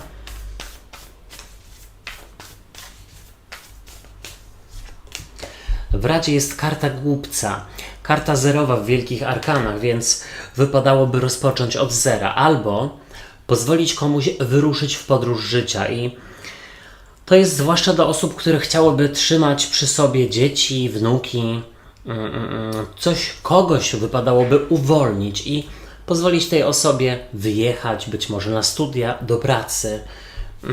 Albo nawet nie to, że pozwolić, bo nie chodzi mi o to, że kogoś tutaj zmuszacie albo chcecie na kimś wywrzeć wpływ, tylko bardziej gdzieś poradzić sobie z tym, że niektórzy muszą czasami odejść, ale no jeśli dziecko, powiedzmy wasze, czy wnuk, czy ktokolwiek wyjeżdża na studia do innego miasta, no to wcale nie znaczy, że odchodzi, po prostu gdzieś będzie mieszkał dalej i swoje życie prowadził, czy prowadziła. Czego nie robić, czego unikać? I teraz tak, od razu powiem, że tutaj cesarzowa, a z przełożenia 5 mieczy. No, od razu powiem, żebyście sprawdzali czytania dla swoich znaków ascendentalnych, bo tam na pewno będzie więcej. To wiadomo, że tutaj nie wszystko będzie z wami rezonować. Pojawiły się miecze, ale właściwie pojawiło się też dużo kart związanych z wielkimi arkanami, bo jest głupiec oraz cesarzowa, jest też księżyc i karta... Wybaczcie, tak się tutaj zakałapućkałem. Jest też karta rydwanu i wychodzi na to, że najprawdopodobniej będzie to istotny czas dla was. Tak jak wspomniałem wcześniej, przede wszystkim związany z przerabianiem sobie w głowie pewnych spraw i być może związanych ze stratą kogoś albo z właśnie wypuszczeniem latorośli w świat. Zobaczcie, z przełożenia jest 5 mieczy i wydaje mi się, że tutaj przede wszystkim zaczynacie zastanawiać się, jak wyciągnąć lekcje z czegoś, co ostatnio niedawno działo się w waszym życiu.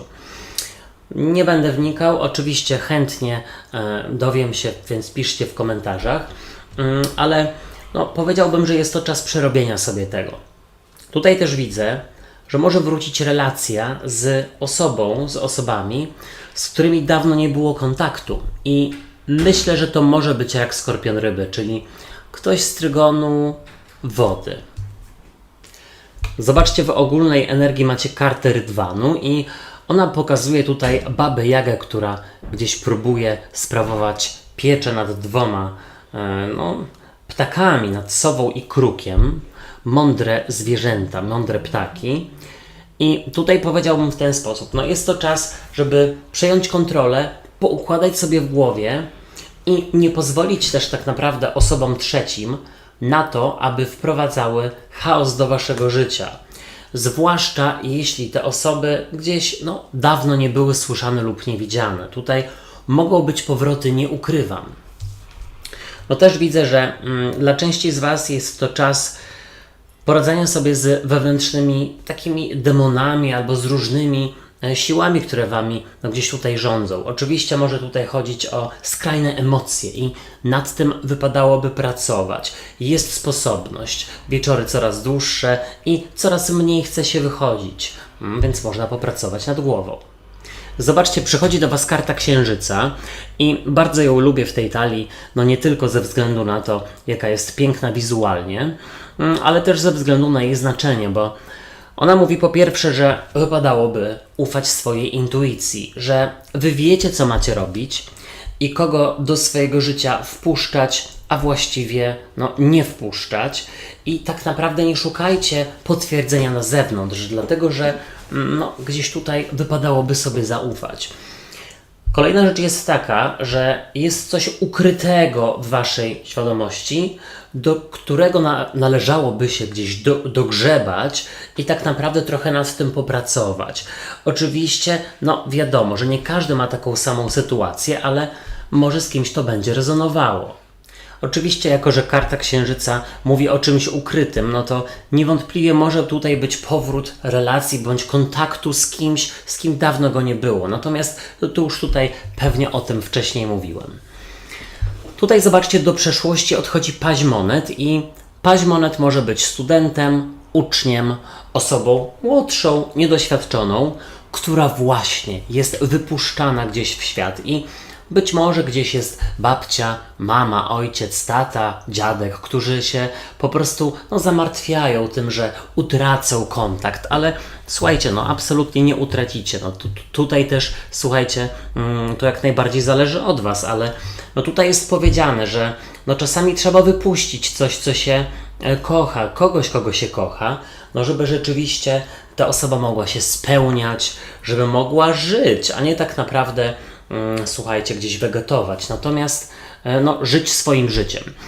Tutaj też widzę, że ten paź monet odchodzący do przeszłości mówi o tym, że jest konieczność wyciągnięcia lekcji. Być może niedawno zawiedliście się na kimś i w tym okresie jesiennym, zamiast właśnie się dołować, czy siedzieć w domu na kanapie i tutaj tylko zatapiać się po prostu w słodyczach, napojach wyskokowych i po prostu w filmach, to zamiast tego trzeba by było też zrobić coś wyzwaniowego dla swojej głowy, a może też w ogóle, słuchajcie, fizycznie, czyli tutaj oczywiście polecam ćwiczenia fizyczne i nie muszą tutaj być od razu jakieś nie wiadomo jakie wyciskanie ciężarów, tylko basen, spacery, bieganie, coś co pozwoli wam się wyciszyć, ukoić organizm tak naprawdę, bo i psychikę i też ciało pozwoli wam się skupić, nabrać kondycji, wyrównać oddech. Zobaczcie, wy przedstawiacie się jako 9 mieczy. A 9 mieczy to jest właśnie po pierwsze albo pewne problemy ze snem, na przykład związane z tym, że pomimo zmęczenia kładziemy się do łóżka i nie możemy zasnąć. Tylko jest po prostu milion myśli na sekundę. Zamartwianie się, szukanie dziury w całym, zastanawianie się, czy rzeczywiście warto by było dać szansę tej osobie, która dawno nie była widziana w waszym życiu. Jeśli ktoś kiedyś nie zachował się dobrze w stosunku do was, to jakie jest prawdopodobieństwo, że tym razem się zachowa z szacunkiem na przykład.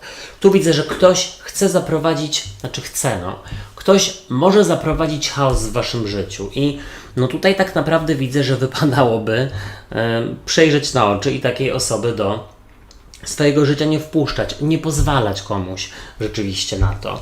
Ale ja też widzę, słuchajcie, że wagi mogą mieć momentami takie myśli nostalgiczne trochę, czy na pewno decyzje podjęte w niedalekiej przyszłości były dobre? Czy na pewno były pozytywne? Czy przyniosą wam coś lepszego, większego? Ciekawy jestem, czy z kimś to rezonuje. Piszcie w komentarzach. Tutaj zobaczcie, w Radzie jest karta Głupca.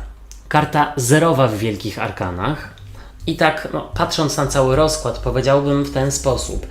Jeśli ktoś rzeczywiście chce z powrotem wkupić się w wasze łaski i wrócić do waszego życia, to najpierw trzeba tę osobę trochę posprawdzać.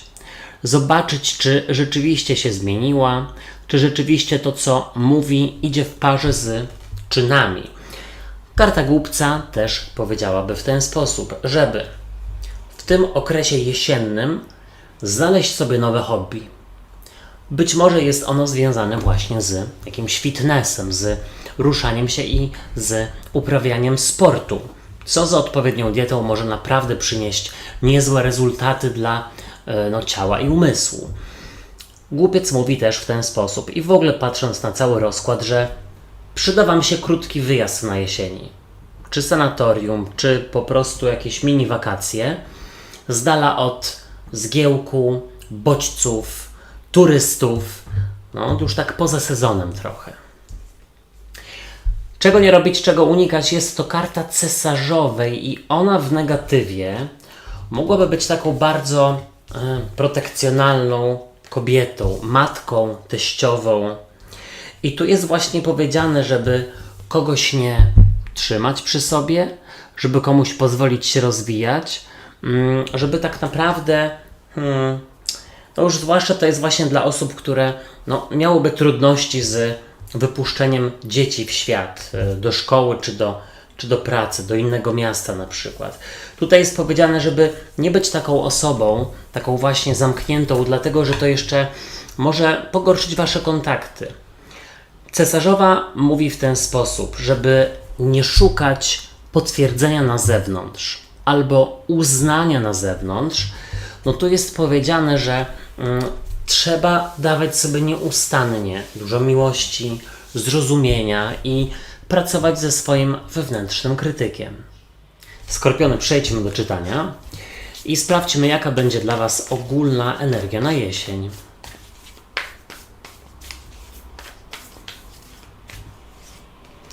Karta 8 kielichów. Gdzieś zmierzacie. Widzę tutaj nowy etap. Niewątpliwie. Szukacie czegoś. A czego to zaraz może się dowiemy? Co do Was przychodzi? Albo kto?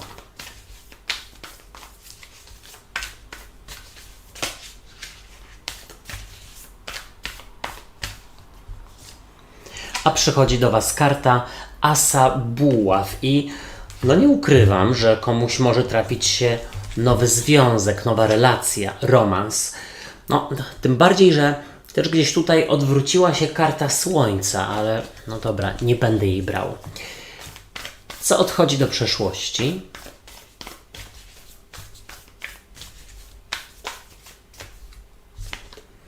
Do przeszłości odchodzi sąd ostateczny i słuchajcie, wydaje mi się, że jest osoba w Waszym otoczeniu, która mogłaby Was trochę gasić lub tak jakby próbować Was zepchnąć z drogi, którą sobie wytyczycie.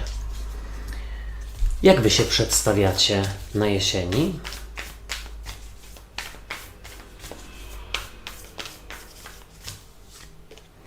Pięknie, jako karta Słońca. Chciała się pojawić. To słuchajcie, bierzemy ją. Piękne czytanie, tak myślę. I tutaj macie dużo do odkrycia. Jasne, jeśli chodzi o podróże, jak najbardziej. Tutaj może po sezonie będzie już troszeczkę łatwiej. Nie będzie tyle turystów. Ale też mam wrażenie, że nowa relacja może Wam dać dużo radości. Chyba że rozwój namiętności w obecnej relacji. Rada dla Was.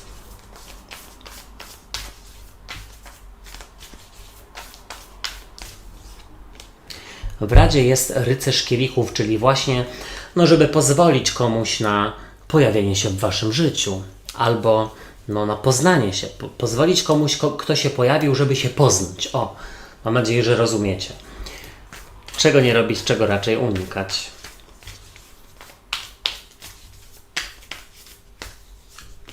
Unikać karty wisielca, czyli ma się dziać. Nie dołujemy się. Nie siedzimy na kanapie i nie po prostu płaczemy, że jest coraz zimniej, chłodniej i po prostu coraz dłuższe wieczory. Karta koła fortuny z przełożenia. Skorpiony, świetne czytanie. Oczywiście sprawdzajcie też czytania dla swoich znaków ascendentalnych, bo tam na pewno będzie więcej, ale dużo wielkich arkan, co znaczy, że będzie to bardzo ważny, istotny czas i u wielu znaków się już to pojawiło. W sensie taka istotność, ale słuchajcie, tutaj jest tak. Karta sądu ostatecznego i koła fortuny, a zaraz obok macie wisielca i słońce. Dużo wielkich arkan. I ja zacznę od tego, że tutaj z przełożenia jest karta koła fortuny i właśnie ona mówi o tym, że fortuna kołem się toczy. Raz pod górkę, ale później z górki. No, raz może być trudno i wyzwaniowo, a później będzie trochę łatwiej i spokojniej. I chodzi o to, żeby zaakceptować po prostu naturalny cykl życia i też w momencie, gdy czujecie zmęczenie, żeby po prostu nie cisnąć jeszcze mocniej, tylko dać sobie czas na odpoczynek, na regenerację i zadbanie o siebie. No ale nie ukrywam, że koło fortuny mówi o odmianie losu, o nowym początku, więc niewątpliwie jakiś łód szczęścia będzie. Czy w postaci nowej relacji, czy nowej pracy, czy w ogóle słuchajcie, odmiany życia seksualno-erotycznego w obecnych, istniejących już relacjach. Zobaczcie, w ogólnej energii jest 8 kielichów i ona tutaj pokazuje włóczy kija, który zmierza w nieznane i zostawia za sobą 8 kielichów, które już do niczego mu nie będą potrzebne. Czyli co? Ten czas sprzyja rozpoczynaniu nowych etapów. Jesteście bardzo ciekawscy, macie ochotę podróżować, rozwijać się, ale też poznawać nowe horyzonty na tle seksualnym właśnie. Zobaczcie, przychodzi do Was as buław i as buław jest związany z nowym początkiem nowej relacji, na przykład właśnie takiej romantyczno-romansowej, więc tutaj mam wrażenie, że może nawet podczas podróży coś takiego się trafi, ognisty romans i niesamowite przyciąganie pomiędzy Wami a drugą osobą, ale też widzę, że w istniejących obecnych relacjach eksperymentujecie tutaj, seksualnie, czy tutaj, próbujecie wzniecić partnera lub partnerkę jakąś wspaniałą bielizną, czy jakimiś gadżetami, cokolwiek tam już sobie wybierzecie, chętnie się dowiem, więc piszcie, ale niewątpliwie ma wpłynąć to na takie odświeżenie Waszej relacji.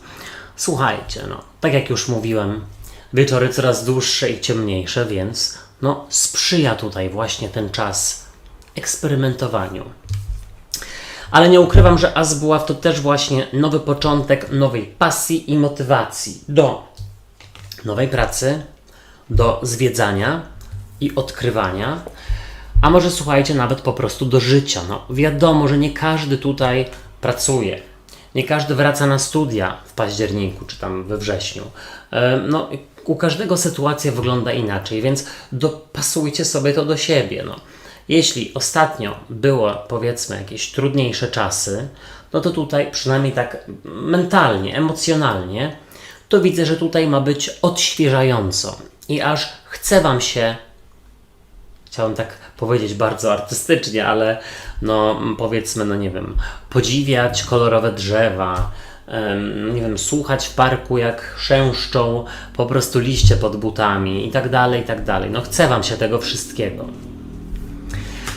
Zobaczcie, do przeszłości odchodzi karta sądu ostatecznego i w połączeniu z całą resztą wychodzi na to, że jakaś decyzja ma być podjęta na jesieni, decyzja o zmianie i być może nawet będzie ona, nawet nie to, że łatwiejsze będzie podjęcie tej decyzji niż się wydawało, ale jakby ten nowy początek będzie ciekawszy aniżeli Wam się wydawało. I na przykład ktoś wcześniej proponował Wam pracę albo były myśli o zaaplikowaniu do tej i do tamtej firmy albo do tego ośrodka, do sanatorium, ale z jakiegoś powodu tego nie zrobiliście.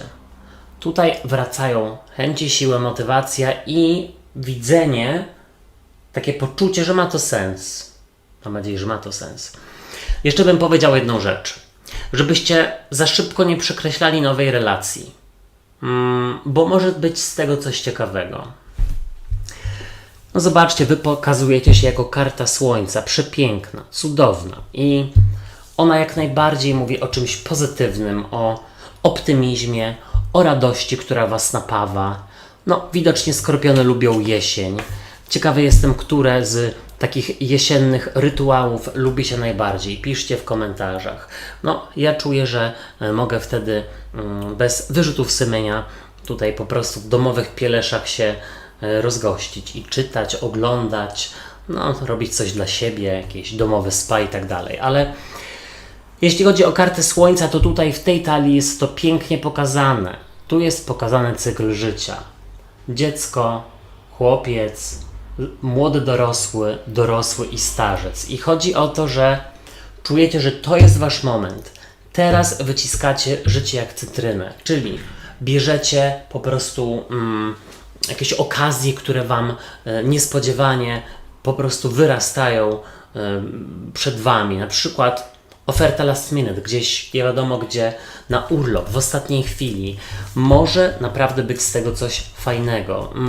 Może sanatorium wam się trafi niespodziewanie. I tutaj widzę, że macie kogoś poznać. Zwłaszcza single. W Radzie jest rycerz kielichów. I ta karta mówi, żeby po pierwsze przyjmować propozycje, otwierać się na nowe, ale też jeśli chodzi o adoratorów i adoratorki, to no jak najbardziej pozwalać o siebie walczyć, o siebie zabiegać, flirtować i romansować, bo no niewątpliwie jesień temu sprzyja. Rycerz kielichów mówi tak, żeby bawić się i korzystać z życia. I to jest właśnie piękne nawiązanie do tej karty Słońca, która was określa.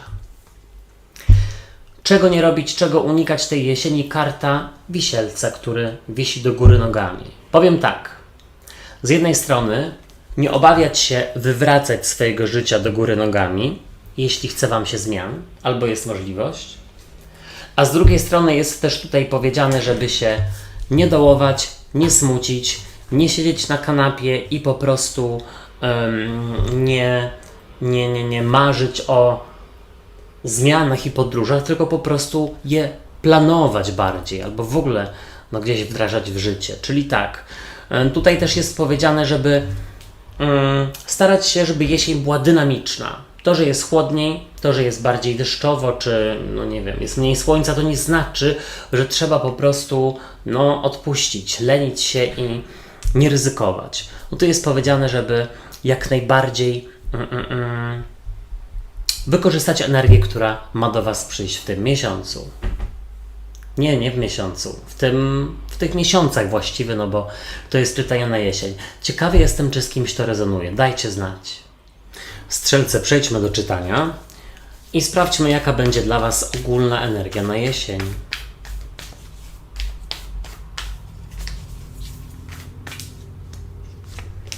Karta Pazia monet. Student, uczeń albo w ogóle osoba bardzo ciekawska i chętna do rozwoju, do rozwijania się. Co do was przychodzi, co się przedstawia? Kto może?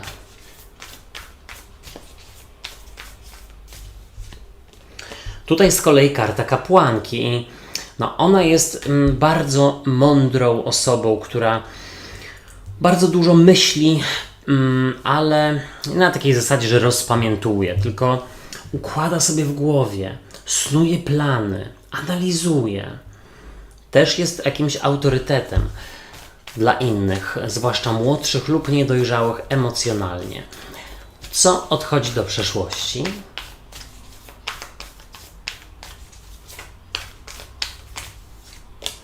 Do przeszłości odchodzi karta Słońca, coś ukrytego, niewiedza, dezinformacja i... No dobra, zaraz, niech no ja rozłożę resztę kart. Jak wy się przedstawiacie?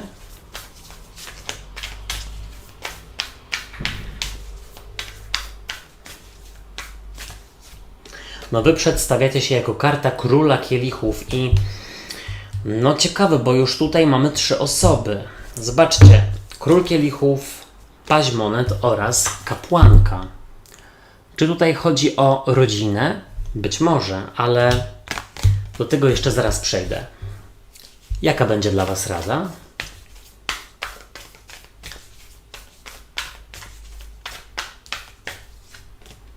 W Radzie jest z kolei Paź buław. No słuchajcie, kolejna osoba.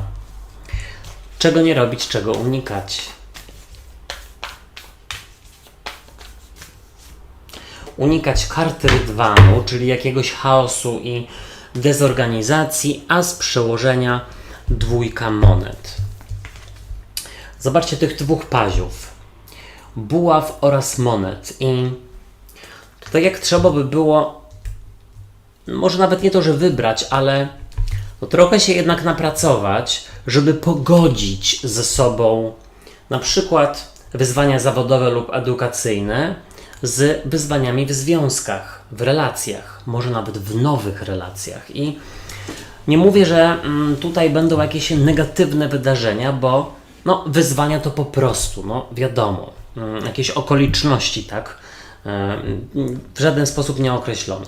Ale może zacznę od tego, że z przełożenia dwójka monet, czyli karta żonglera, mogłaby mówić właśnie o tym, że należy złapać, może nawet inaczej, umiecie złapać balans, umiecie balansować właśnie pomiędzy obowiązkami a życiem prywatnym, pomiędzy relacjami z przyjaciółmi a relacjami z rodziną. Na tej zasadzie, że nie widzę tutaj, żebyście byli postawieni w sytuacji na zasadzie, że ktoś wam mówi albo ja, albo twoi przyjaciele. Nie ma czegoś takiego. Też widzę, że wy jesteście w takiej dosyć zrównoważonej energii. Nie ma jakiegoś doła, że lato się skończyło i teraz będzie coraz zimniej, coraz gorzej i zima, aby patrzeć. Nie. Raczej tak podchodzicie z nawet nie to, że z obojętnością, ale z takim okej, dobra, biorę po prostu nowe doświadczenia. Jesień też da się lubić, prawda? Zobaczcie, w ogólnej energii jest paź monet i on jest studentem, uczniem, więc może wypuszczacie tutaj dzieci, pociechy, latorośle w świat, na studia, do pracy i gdzieś dzięki temu macie więcej czasu dla siebie. Na początku może troszeczkę trudno wam się odnaleźć, ale jak najbardziej wam to będzie służyło, bo paź monet też mówi, że macie tutaj dużo chęci i okazji do rozwoju, takiego na zasadzie samouczenia. Nie, na zasadzie, że uczycie się czegoś nowego na własnej, nawet nie tylko, że w jakiejś placówce edukacyjnej, tylko na własną rękę. Tutaj jesteście ciekawscy, jakieś książki nowe, czy filmy takie edukacyjne, dokumentalne, to bardzo was interesuje. Tu bardzo dużo się dzieje na takiej płaszczyźnie poznawania. Zobaczcie, przychodzi do was kapłanka.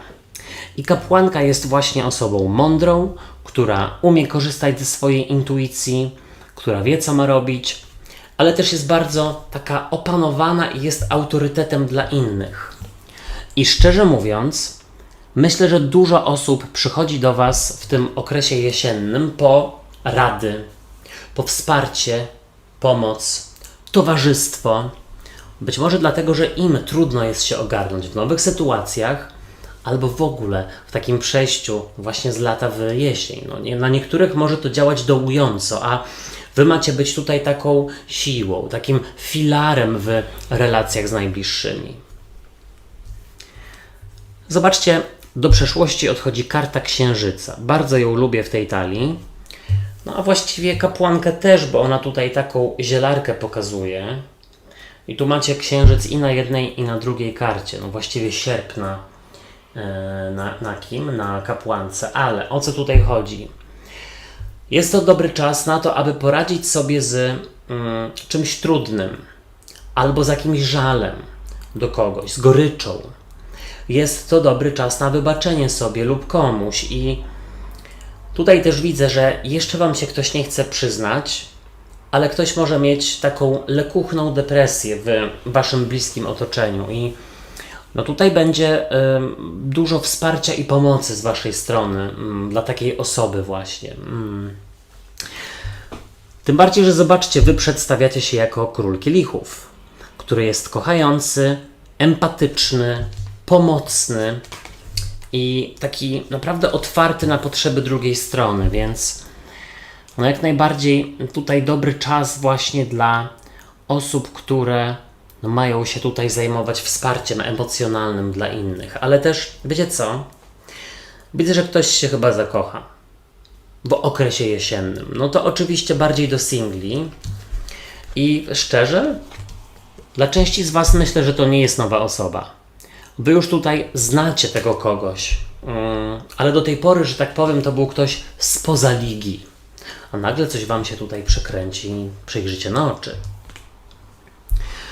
W Radzie jest karta Pazia Buław i to karta komunikacji.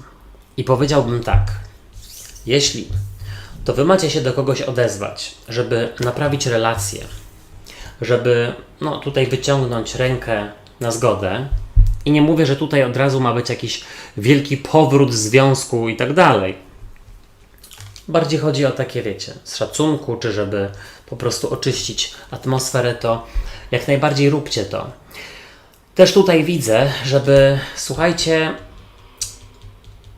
czasami trzeba kogoś jednak pociągnąć za język.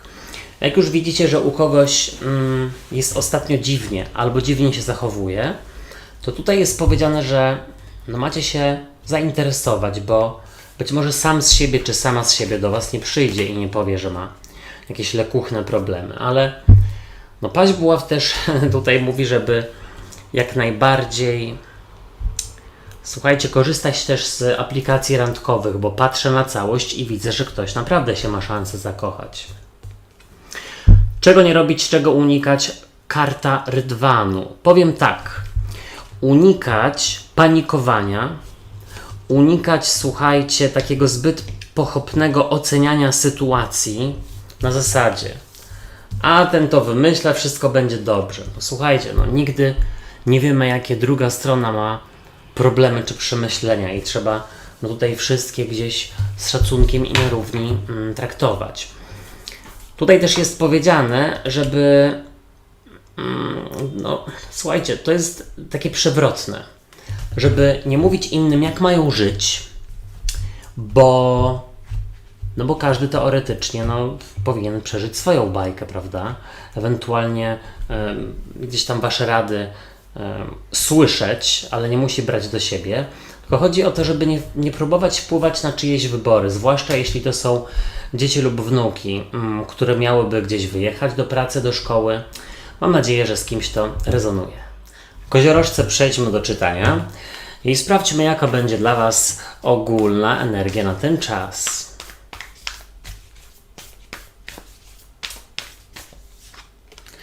Czwórka kielichów. Okej. Co do Was przychodzi, co się pojawia, albo kto?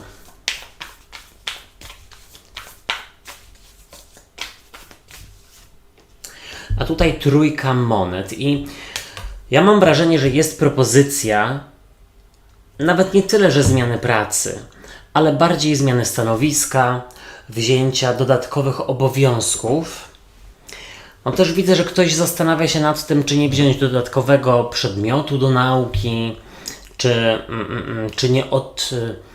czy nie wskrzesić by jakiegoś hobby z przeszłości, które kiedyś Wam sprawiało radość. Co odchodzi do przeszłości z kolei?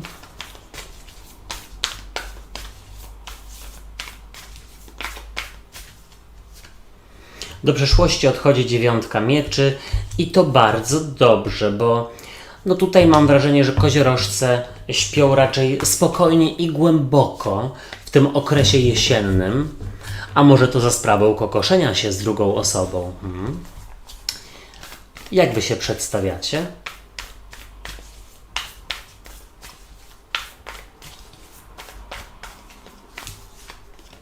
Wy przedstawiacie się jako 7 monet i tutaj bardzo cierpliwie, skrupulatnie się czemuś oddajecie. No dobra. Jaka będzie dla Was rada?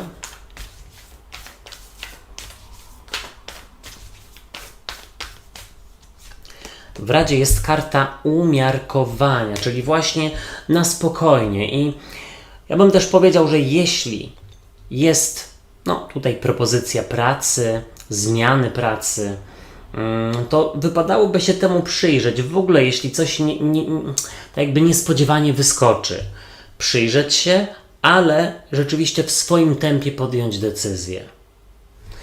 Czego nie robić, czego unikać.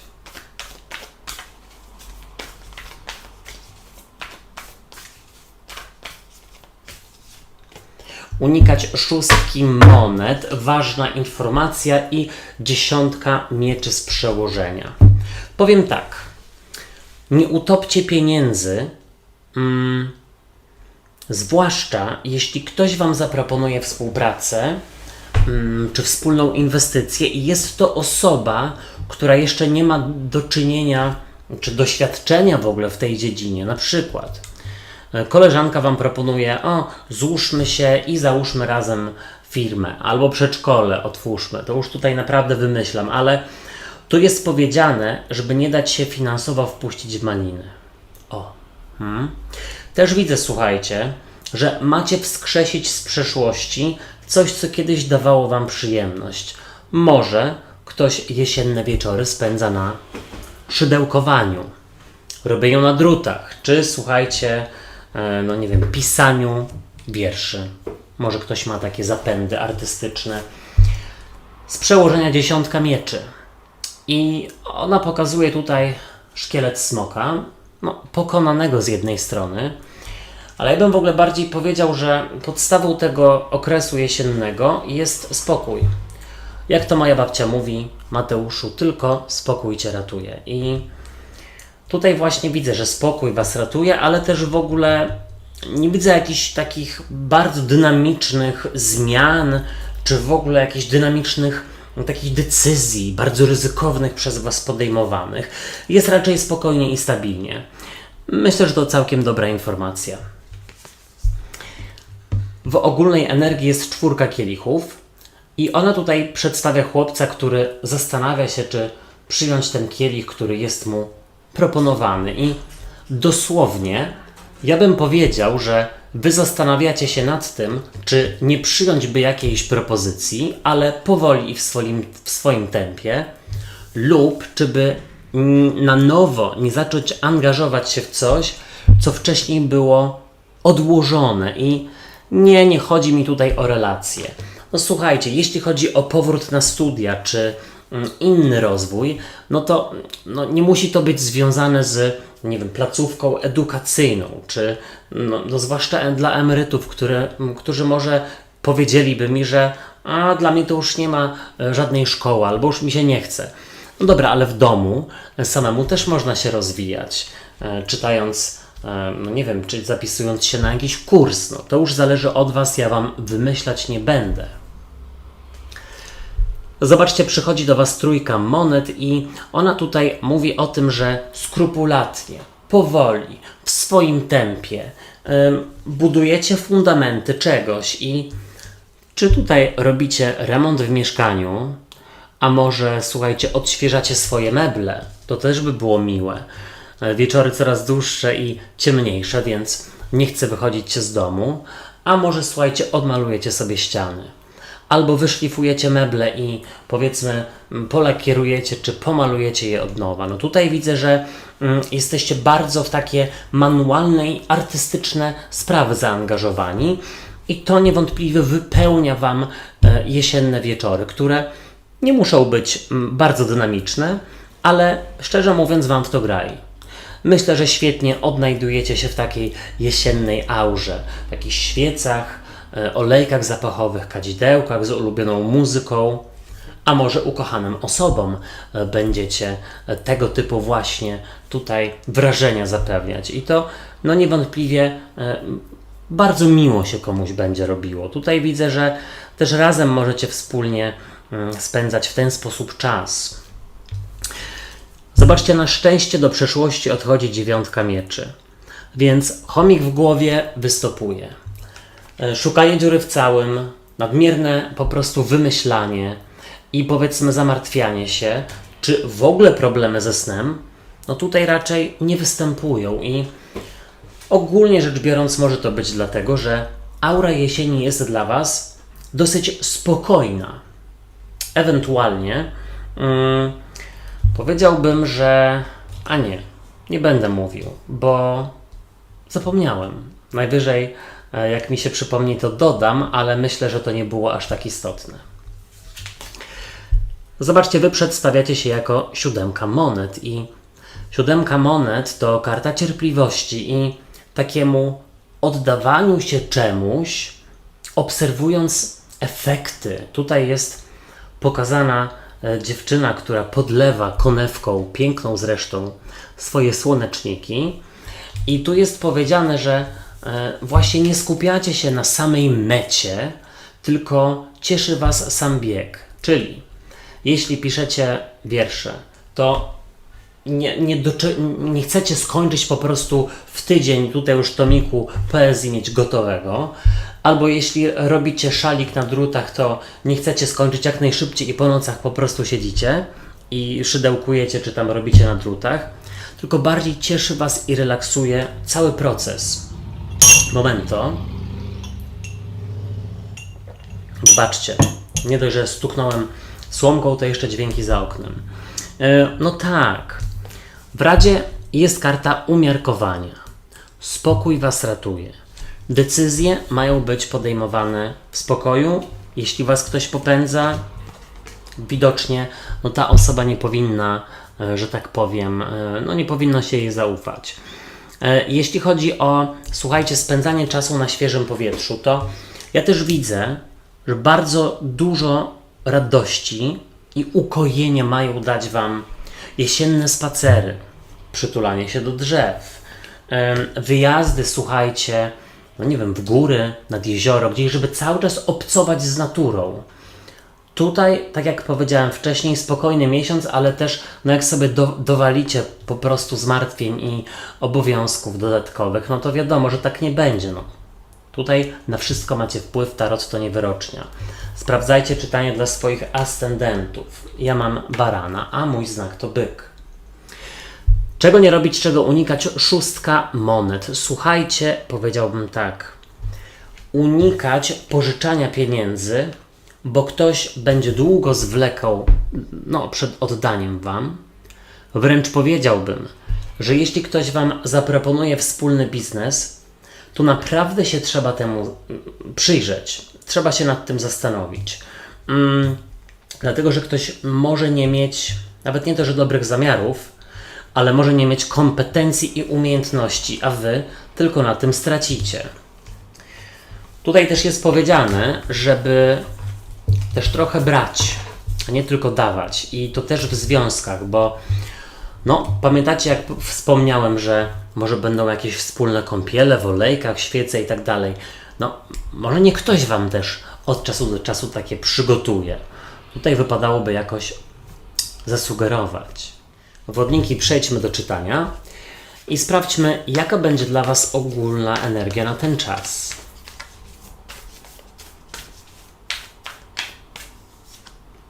O, karta 6 buław. Zwycięstwo się szykuje. Świętowanie. Co do Was przychodzi, co się pojawia?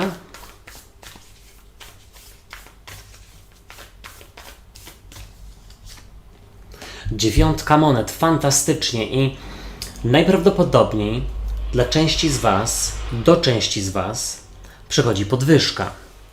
Jak nie wypłat, to może renty lub emerytury. Co odchodzi do przeszłości?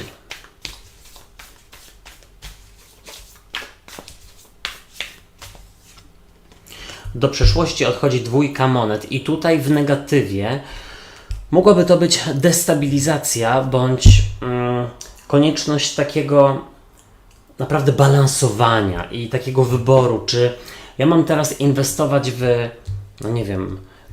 powiedzmy w nowe auto, czy bardziej w remont mieszkania, albo może już takie bardziej codzienna zagwozdka. Czy ja mam teraz zainwestować na przykład w powiedzmy,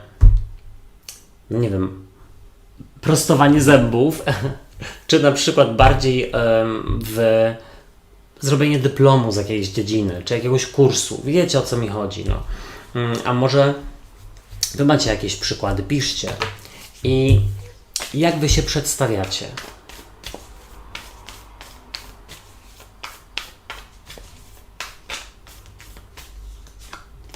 A Wy przedstawiacie się jako karta śmierci i to jest niezłe. Ja bardzo lubię kartę śmierci. Ona mówi o transformacji, niekoniecznie o zakończeniu czegoś. I szczerze, Myślę, że część z Was może nawet czekać awans. Oczywiście, jeśli nie będziecie się o niego starać, no to wiadomo, że sam się nie przydarzy, ale widzę tutaj skupienie się i działanie w swoim tempie, aby osiągnąć jakiś cel wyznaczony. No przez Was samych. I mi się wydaje, że to jest edukacja lub praca. Rada dla Was.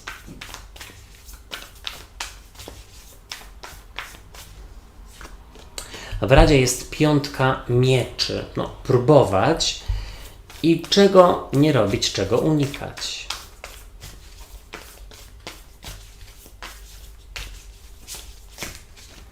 Oczywiście tutaj 4 mieczy, bardzo ją lubię, i as mieczy z przełożenia. Oczywiście zachęcam do sprawdzania czytań dla znaków ascendentalnych, bo tam na pewno będzie więcej. I teraz tak, wielkie arkana, no mamy jedną kartę, pojawiły się miecze, najwięcej mieczy przede wszystkim, ale właściwie też widzę, że monet. I zacznę od tego, że z przełożenia macie asa mieczy i ta karta mówi o takim otwartym umyśle, o fantastycznych ideach, które mają Wam pomóc usprawnić naukę czy pracę. No, niewątpliwie tutaj widzę, że zabieracie się bez rozpraszaczy, bardzo ochoczo za właśnie realizowanie własnych celów, przez siebie wyznaczonych. I to jest bardzo ważne, bo no, te rozpraszacze, które wcześniej były, na przykład krytyk w głowie, czy powiedzmy mówienie, że nie mam kasy, tutaj gdzieś się rozpływają. I nie mówię, że kasa przychodzi, ale wiecie, jak odłożyć, żeby zorganizować pieniądze, na przykład na no nie wiem, nowy komputer, żeby zrobić kurs projektowania i robić hobbystycznie projekty wnętrz i w przyszłości może na tym zarabiać. No na tej zasadzie.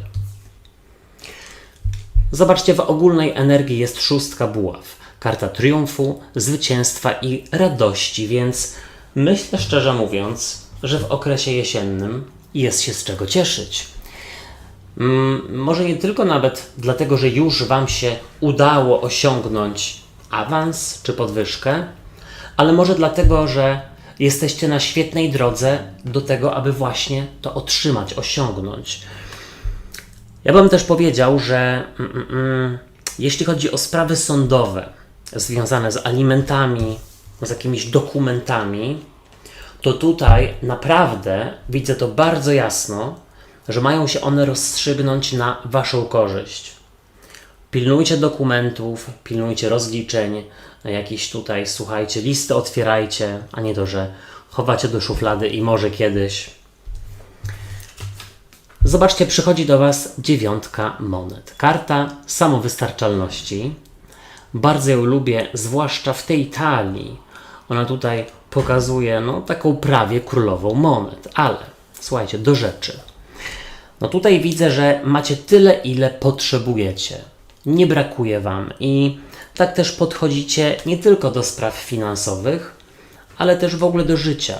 Tak mi się wydaje. Nie widzę, żebyście mieli tutaj jakieś bardzo wygórowane po prostu ambicje i chęć, żeby codziennie Wasze życie wyglądało po prostu inaczej. I powiedzmy, dzisiaj jest skok na bungee, jutro na spadochronie, pojutrze jeszcze nie wiadomo co.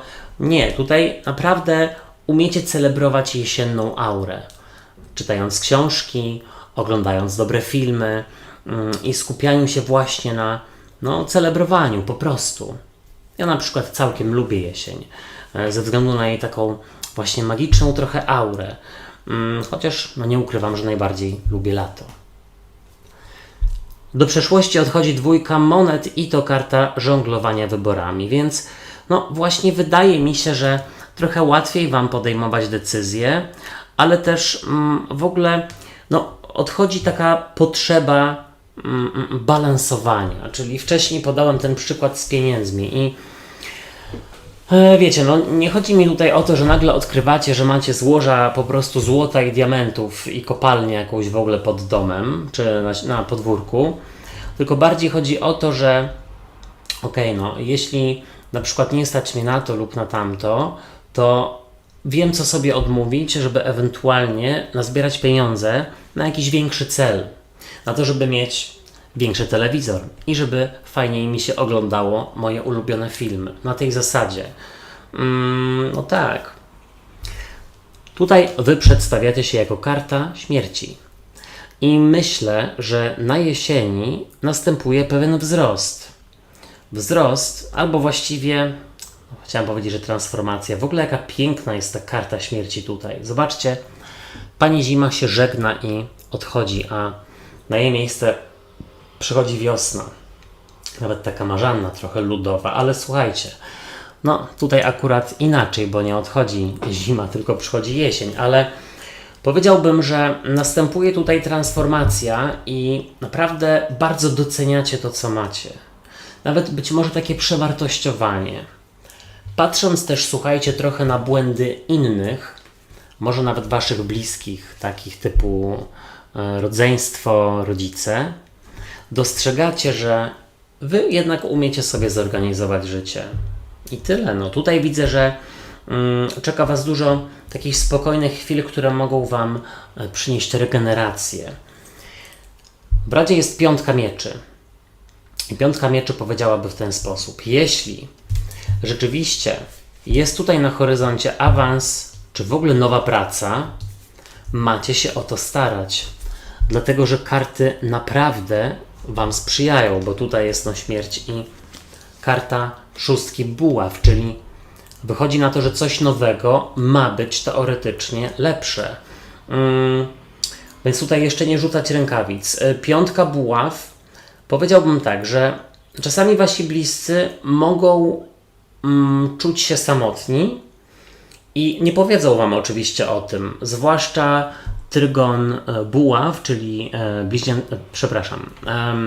baran lew strzelec i trygon ziemi, czyli byk panna koziorożec. I rada jest taka, żebyście wy wychodzili z inicjatywą do robienia czegoś wspólnie.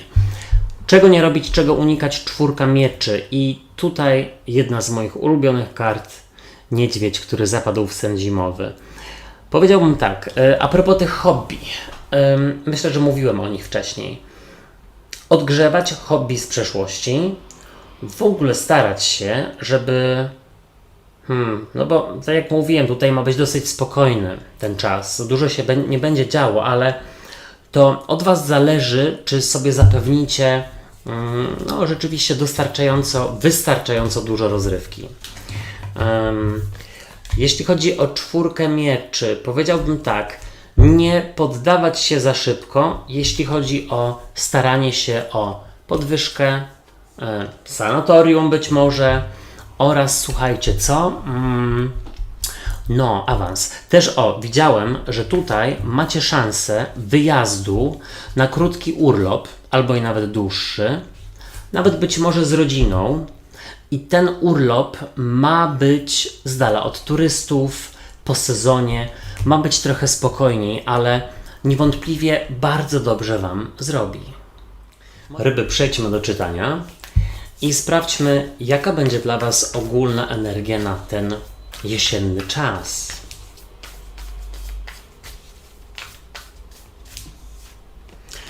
Karta koła fortuny. Łód szczęścia i niespodziewany zwrot akcji. Co do was przychodzi, co się pojawia?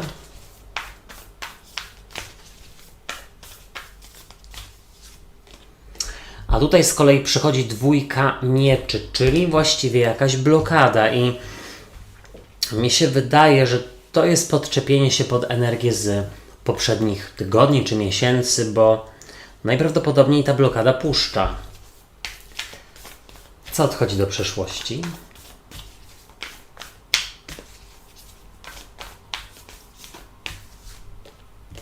Siódemka monet, karta cierpliwości, ale czy ktoś traci cierpliwość i wprowadzi duże zmiany do swojego życia ze względu na brak chęci tkwienia w strefie komfortu?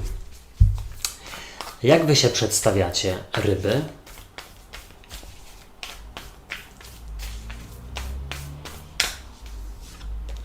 O, pięknie, wy przedstawiacie się jako król monet. Wiecie, czego wam potrzeba i umiecie do tego dążyć i to już jest bardzo ważne, żeby właśnie zidentyfikować swoje potrzeby i braki ewentualne. No a kolejny krok to już jest właśnie robienie planu, a później no już wdrażanie go. Jaka będzie dla was rada?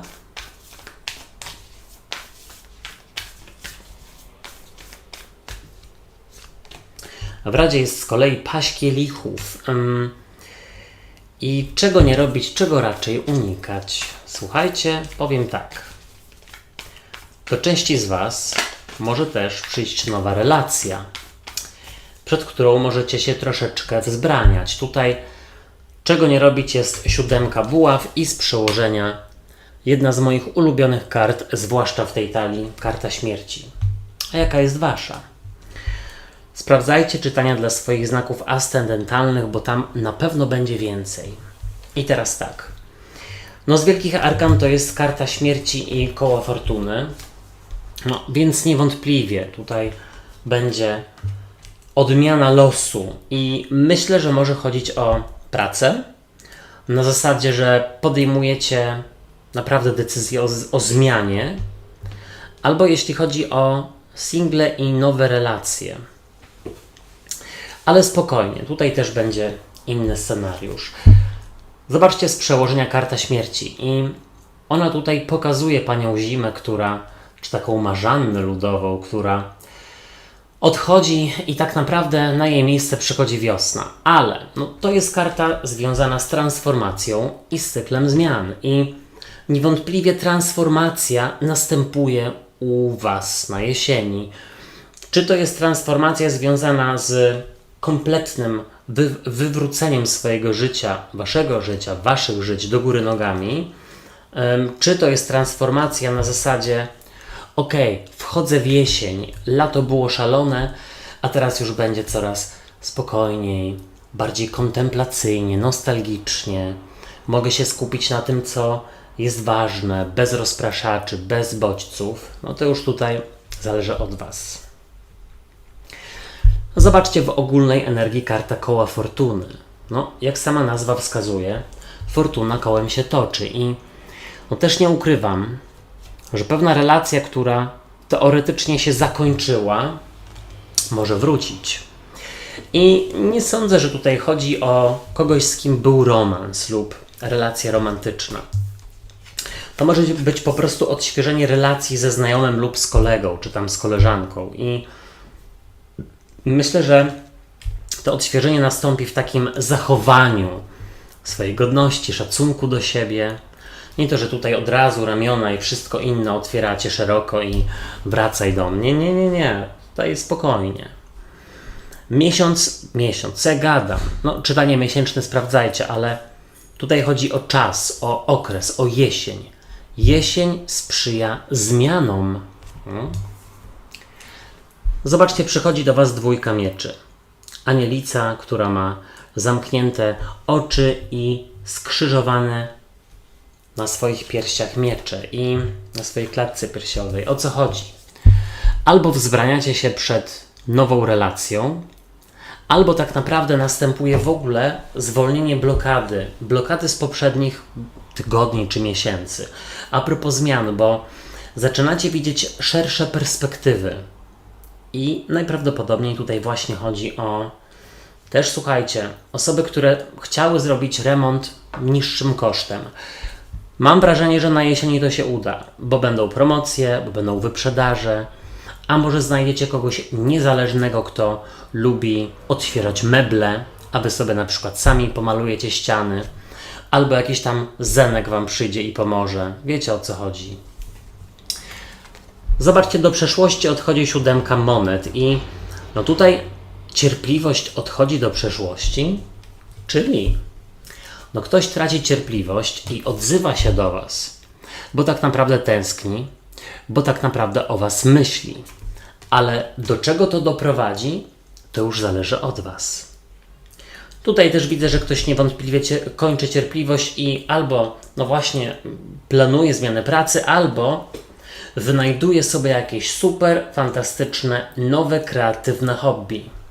również do osób, które na przykład nie pracują bądź się nie uczą. Zobaczcie, wy pokazujecie się jako król monet i król monet przedstawia byka panny lub koziorożca, czyli trygon ziemi. Nie wiem czemu, może wam to coś mówi. Ale król monet jest tak naprawdę bardzo ogarnięty i stabilny życiowo, zawodowo, ale też jest bardzo kreatywny i chce, nawet nie to, że się rozwijać, ale spełniać się. Czyli może ktoś wróci do, słuchajcie, wyszywanek, czy wycinanek, czy robienia szalików na drutach, czy innych części garderoby, ale niewątpliwie widzę tutaj spełnienie. Takie spełnienie nie na tej zasadzie, że ktoś was doceni, tylko wy już wiecie, jak zrobić, jak się postarać o to, żeby poczuć się spełnionym. I to jest ważne, bo zaczynacie od siebie, a nie od tego, co jest na zewnątrz. No i oczywiście też widzę, że do relacji powracających, nawet nie to, że jesteście na dystans, ale tutaj pamiętacie o swoich zasadach, o szacunku do siebie i o swojej wartości. Zobaczcie, w Radzie jest paź kielichów i ta karta mówi, żeby zaryzykować, spróbować i zadziałać inaczej aniżeli do tej pory. Zaskoczyć siebie. O, to jest to słowo. Ryby, zaskoczcie siebie. Tutaj ten paź kielichów to w ogóle pokazuje małego pazia, który ma kielich i z niego rybka wyskakuje, czyli wasz znak. O co chodzi? Zaskoczcie siebie. To zaskoczenie, to już nie będę wymyślał, ale jak najbardziej może być związane z na przykład wybraniem się na randkę z internetu albo z kimś, kogo już znacie. Ale powiedzmy, że chcecie się bardziej poznać. Zaproście kogoś na kawę, czy na ciastko, czy na wino, czy na cokolwiek. Naprawdę może być miło. Tutaj takich spotkań towarzyskich właśnie tego typu ma być dużo na jesieni. Taka jest dla was rada. Czy ze swoimi drugimi połówkami, czy słuchajcie, nawet ze sobą.